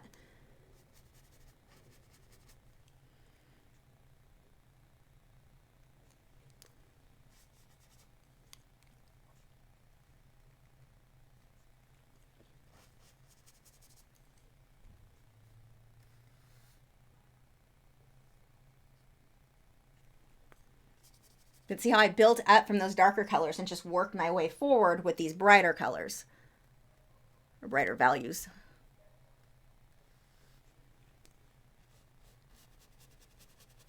So I'm really not looking at my reference photo much at this point. It's just looking at what will make mine better, and the fact, well, I painted a million dolphins, so it's very, and like I said before, I tend to paint them more stylized just because I've painted so many. I kind of have my own way I like to do it, or do them. I'm gonna get a bigger brush now.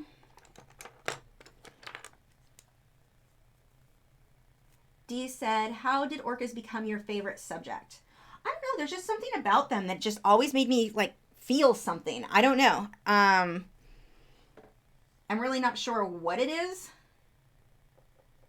other than that feel that you get. Like, I don't know, do you guys have something you look at and it just gives you this, all the feels? And that's what orcas always did for me.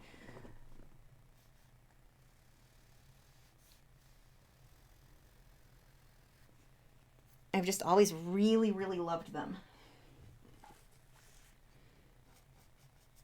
Just gonna smudge that bottom bit up there. Well, that is with the titanium white.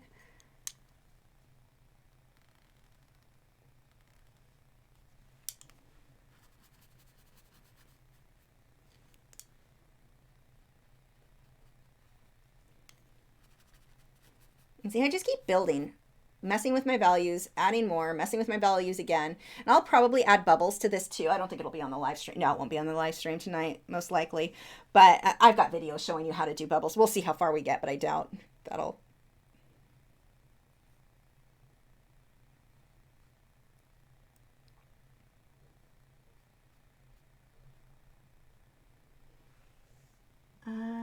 Let's see. Yeah, Carla said, I get so sick of everyone going, why don't you just do your art for a living? Because it's not that easy, that's why.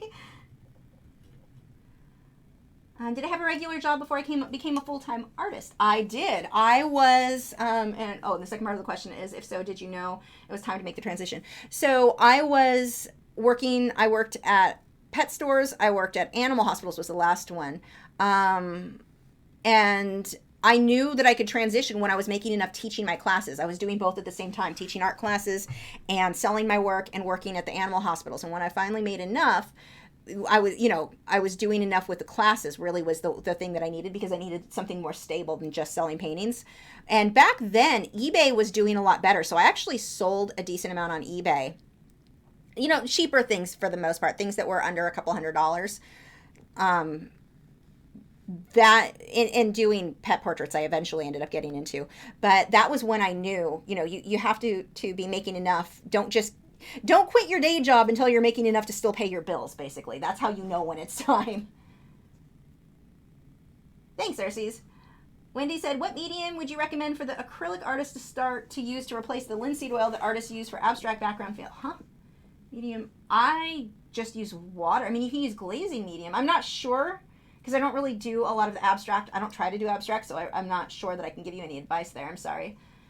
Angela said, I know how the I like how the turquoise and the rays make the blues and the purples of the dolphin appear the gray and purple zone, where before it appeared blue. Color perception is all there is. Seriously, it makes such a difference. You're right.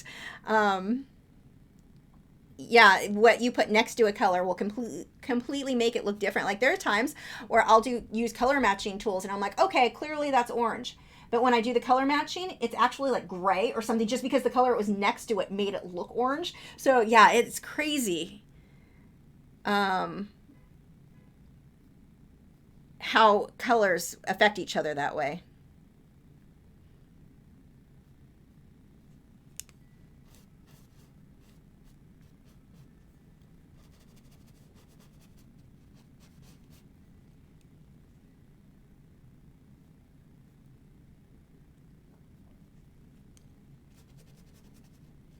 Yeah, see, this is the titanium white, and it's a little too opaque for what I want. Okay, it's actually blending out okay.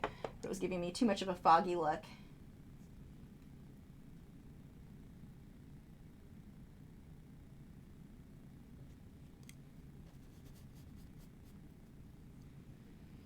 So one of the things that I'm going to do on this guy is, well, two things actually. Let me glaze the eye now. That white should be dry enough.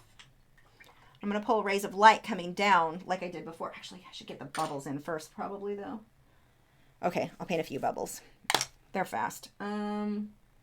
First, oh yeah, the glaze. Just going to use water and thin out the phthalo blue. And just a little bit of a highlight there.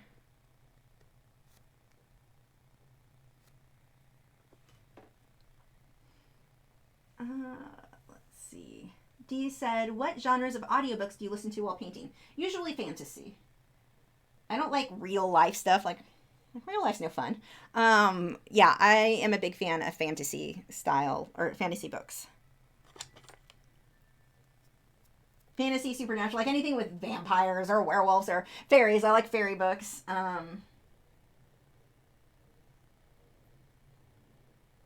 Those are my favorite. Okay, oh, hold on. I need to actually turn this because it's not straight anymore. That should be better. Okay. So anywhere I want to put a bubble before I start with the rays of light. I'm just going to do black, smudge that down.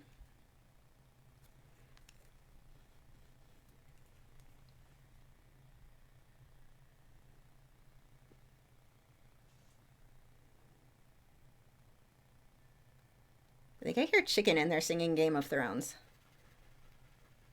He's in the other room, so it's hard to hear, but I'm pretty sure I just heard a bit of Game of Thrones happening in there. He's been teaching Nugget, but Nugget's version's more of a do-do-do-do. Like he says doots instead of the whistle. It's really funny. Nugget never finishes it, though. Let's see. Let's get maybe...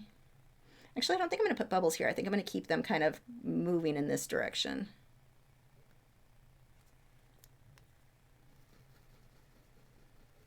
I may change my mind. We'll find out. Ooh, too dark there.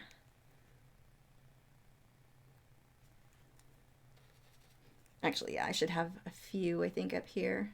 That balance wasn't good with them just in the one spot. Didn't make sense. Kelly said, I think the bigger the dog, the better. I have an American Bulldog Husky Aussie mix, and I wish she was immortal. I always wanted a Newfoundland there. Oh, I love Newfoundlands. Yeah, I'm a fan of the big ones. I hate like constantly having to worry about not stepping on my dogs, or not, especially the one that keeps running under my feet lately. But big dogs just seem so much sturdier. And then you don't have to worry as much when your idiot neighbors don't keep their dogs on a leash, them like killing yours in one bite.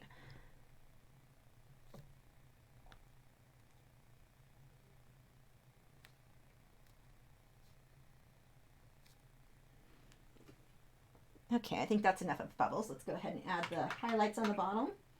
Actually, I think for my bottom, I'm going to try, let's see what happens if I just use aqua first, we have too much water on this. Oh, no, I'm okay.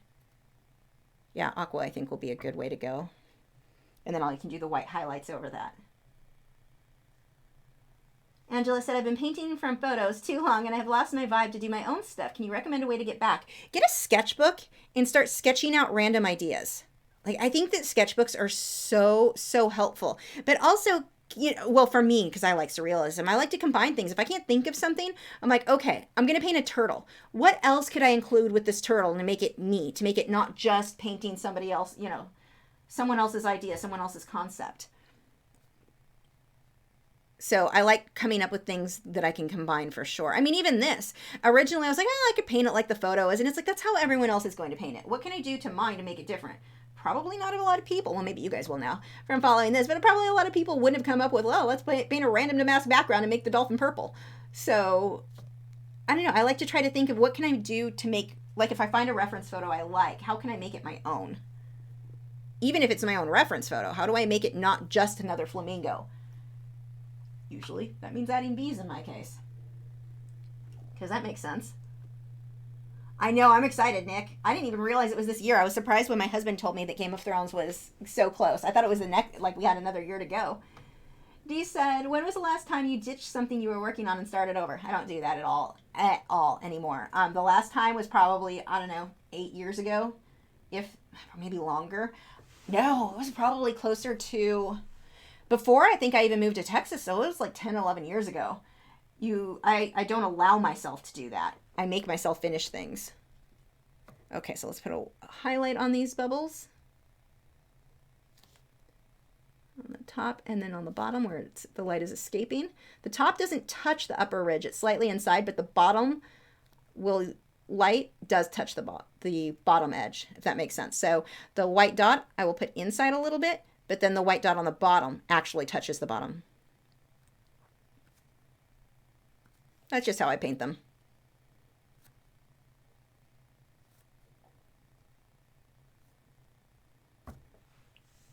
I like that though. It makes it look nice and sparkly. Let's throw a few rays of light in there. Actually, do I want rays of light on? Yeah, I want rays of light. And I also want to add some shadows. I'm going to do a little bit of airbrushing and we'll be done.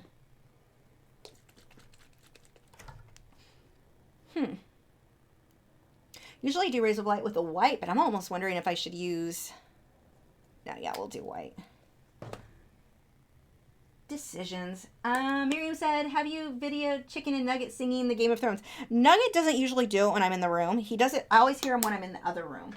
He likes to amuse himself and talk to himself, or when he's covered at night, when it's time for bed, or his bed, he goes to bed earlier than us, he will sit in there and talk to himself, so I don't have any videos of that. I have plenty of chicken, though.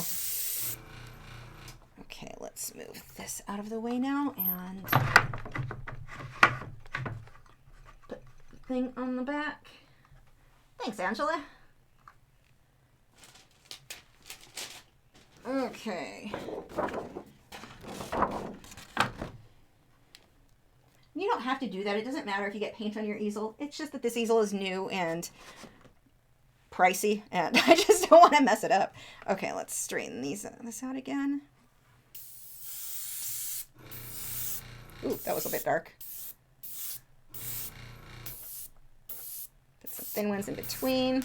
I'll probably push some of those brighter lines back a little bit. Yeah, I think I'm going to put a little bit of turquoise over some.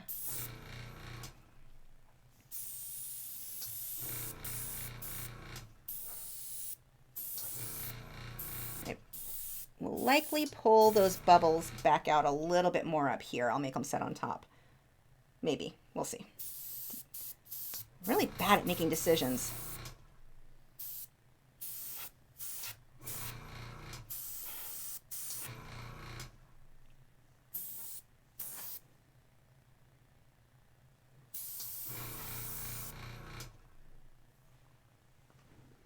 Oh, I don't know. I was going to tone down those rays of light, but I kind of like it. I think I'm going to leave them exactly how they are.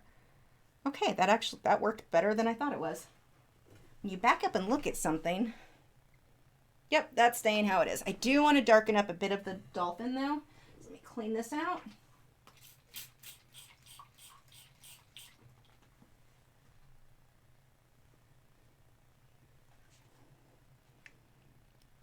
I'm going to use a bit of turquoise and a bit of black just to soften out the back end here. Sarah said, with my current piece, it messed up the skin so much I had to start over from the underpainting. Also, sometimes I pull out my sketchbook because I see someone I just have to draw. Yeah, sketchbooks are so handy. I think they make you more brave, too. It's not as scary to mess something up when it's in a sketchbook, like if you're trying new ideas.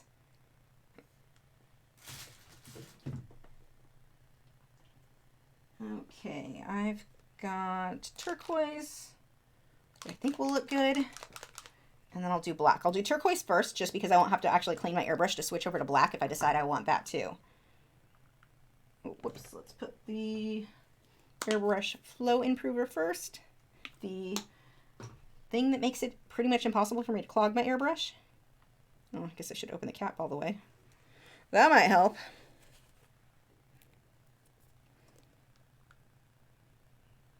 I do a little bit just up in here.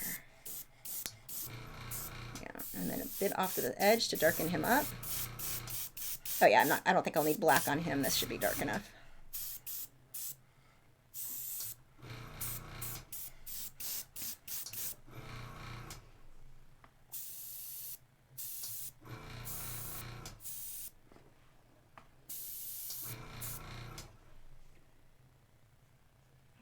Okay, I'm going to pull the turquoise just inside these bubbles so I can have a plan for them. I need to make the ones up here stand out a bit more. Done with the airbrush, so let me clean that out.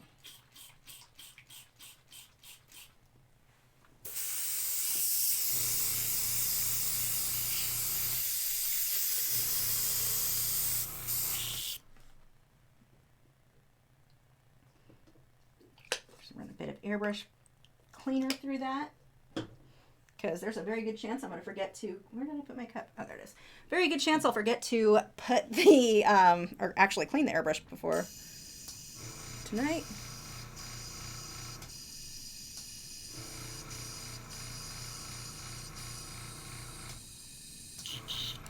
Okay.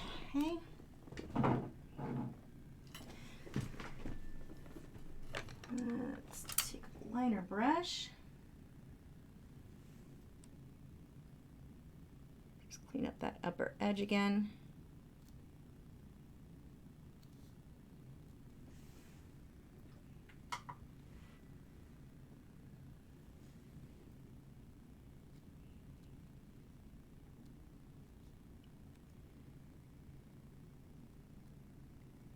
Okay, I'm going to do a little bit more with his eye. Not too much. I don't typically put much detail around the eye, but right now he needs a bit more shading around it.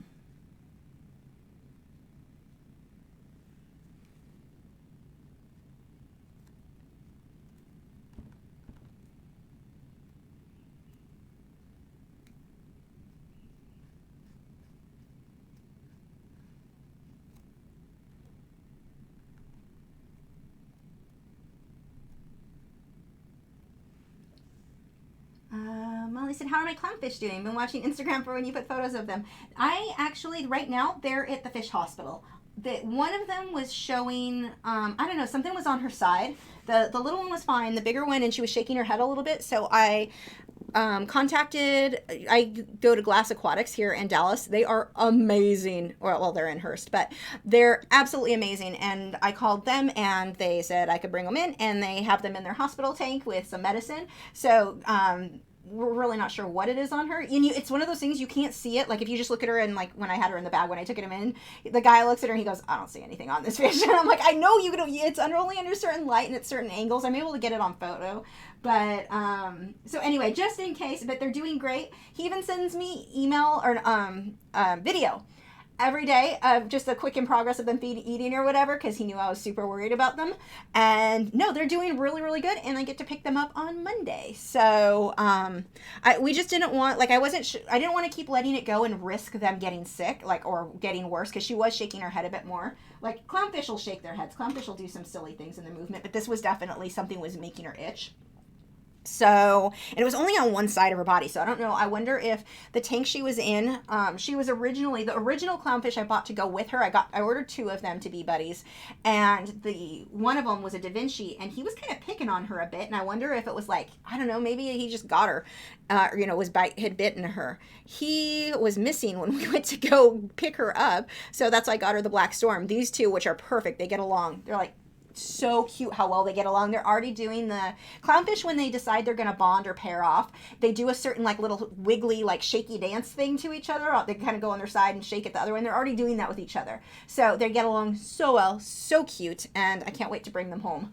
But yeah, this fish store, if you are in the Dallas area, Glass Aquatics is like, the customer service there is incredible. They're knowledgeable. They're so helpful. Like when I was so stressed about like, I don't know what is going on with these fish, and I don't want them to get worse, but I don't want to stress them by moving them. I don't know what to do, but they are wonderful. So anyway, yes, right now they're at the fish hospital, but they're doing really, really well. So I'm excited to bring them home. Wendy said, with the finished piece of this, would you frame it or hang it at it as is? And I'll just varnish it. And there's on the back of these, you can see they've got this weird like wooden ring. I just put it on a nail in the wall like that, or because it's open and they're so lightweight, you can use the 3M Velcro strips. I actually have quite a few of these canvases hung around my apartment by using those 3M things so I don't damage the wall. But either way works. Angela said, it looks beautiful. Tell us more. That's rolled too far. Tell us more about your airbrush setup. What kind of compressor are you using? And is that brush not clogging while you were painting? No, it's not clogging at all. It's amazing. It's a good airbrush and it's in good condition because I've taken, well, okay, I didn't clean it last week. But normally I've been taking good care of it so it doesn't get clogged. But also a big thing of why it doesn't clog anymore is that not only do I soak it and clean it really well, put a couple drops of airbrush flow improver first, and then put in your drops of paint. And the 2 paints that I use now are Golden's High Flow Acrylics, and the Holbein is the other one. These paints do not clog. They're amazing. So that combined with, I take better care of my airbrush than I used to with my Iwata, that's really made a big difference. So they're really amazing. It's all linked below in the video description, the supplies that I'm using. But yeah, big difference when I made those changes from what I used to do with the Createx and my old airbrush that I never cleaned well enough. So yeah. Emily said, did you have a different job before you did art full time? Yes, the thing that I was doing before art full time was working at an animal hospital as a receptionist. I don't miss it at all. Okay. Yeah, I mean, this is about it for tonight that I'm going to do on this. This is going to be a simple one. I'm not looking for something that's like super crazy detailed. I just want a pretty thing. Actually, one last thing that I do a lot. In between the brighter parts, put some, oops, this brush isn't doing the dots for me. Paint's too thick. Let's add a little bit of water. Too much water. Add a little less water. There we go. And that's still too much water. Hold on, gotta balance that out. Okay, a few dots in between, and it just makes it look a little shinier. I'm gonna switch to my liner brush. That round one's too hard to control. Dee said, what subject in medium would you pick if you had to choose one? I mean, I guess it depends on what mood I'm in and what it is. I like animals. I love marine life. Those are probably my favorites to paint. And I love acrylics for that just because that's what I started with. So I'm kind of partial to painting with acrylics. Again, that was my first medium, but I don't know. But I would get bored if it was just the same thing. I like painting lots of things. I like working in a lot of different mediums.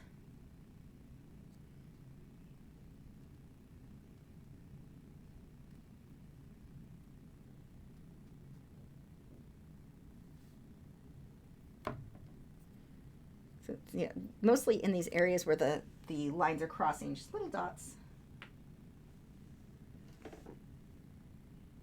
And because I'm a jerk and forgot to mention it, you guys should check out Joseph Fincham and Nick Edgar. They both have art channels here. And actually Joseph has been using the same airbrush I am. So you can watch him explore, he's learning how to use it. So that's pretty cool. You can watch that progress. make sure to thank them and subscribe to their channel if you haven't already, or channels. And those are linked in the video description.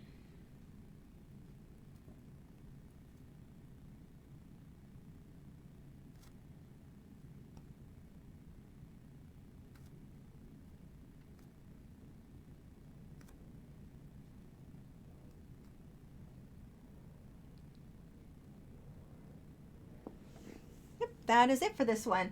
And then to sign it, quick tip for you for signing your artwork.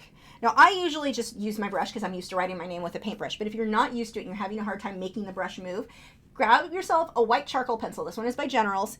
Figure out where you want to sign it. Sometimes, I mean, you don't have to always be the bottom corner. Usually the bottom corner will be where I go. I'm going to go on this side. I'm going to do it a little bit at the edge.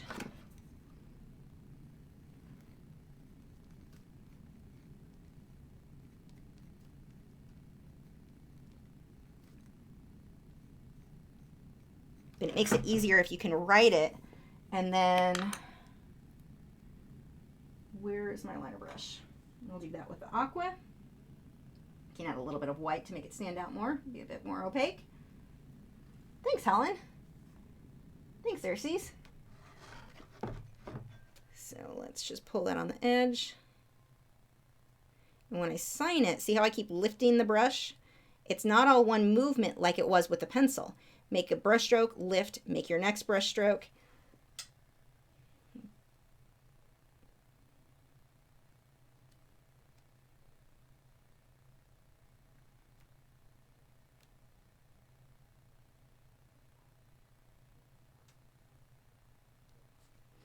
There we go. So see here, I'm assigning kind of to the side. It's not even, like it doesn't stand out. I'm going to stick my thumb in that, tone it down. I don't want it to be that obvious. But that is it. And then when it dries, like right now, the color is a bit dull. When it dries and I can put my varnish over it, it's going to make those colors pop. It's going to stand out so much, and I will post that over on Instagram once that's been varnished. But yep, that is it for this one. Thank you again for joining. Make sure to check out Joseph and Nick's channels here. They are linked in the video description. Kathleen said, wanted to let you know I tried to use your affiliate link for hosting and it does not work. You may want to check that on your site. Oh, thanks. Yeah, they may have changed their, yeah, I'll have to look into that. Thank you for letting me know that. Yeah, and we are done for the night. So thanks again for joining. I'm sure next week will be something marine related or maybe goldfish even. I don't know. And that is it. And if you guys paint this one, please share with me. I would love, just tag me in it on Instagram or Facebook or whatever. I would love to see what you paint. I'll see you guys next week.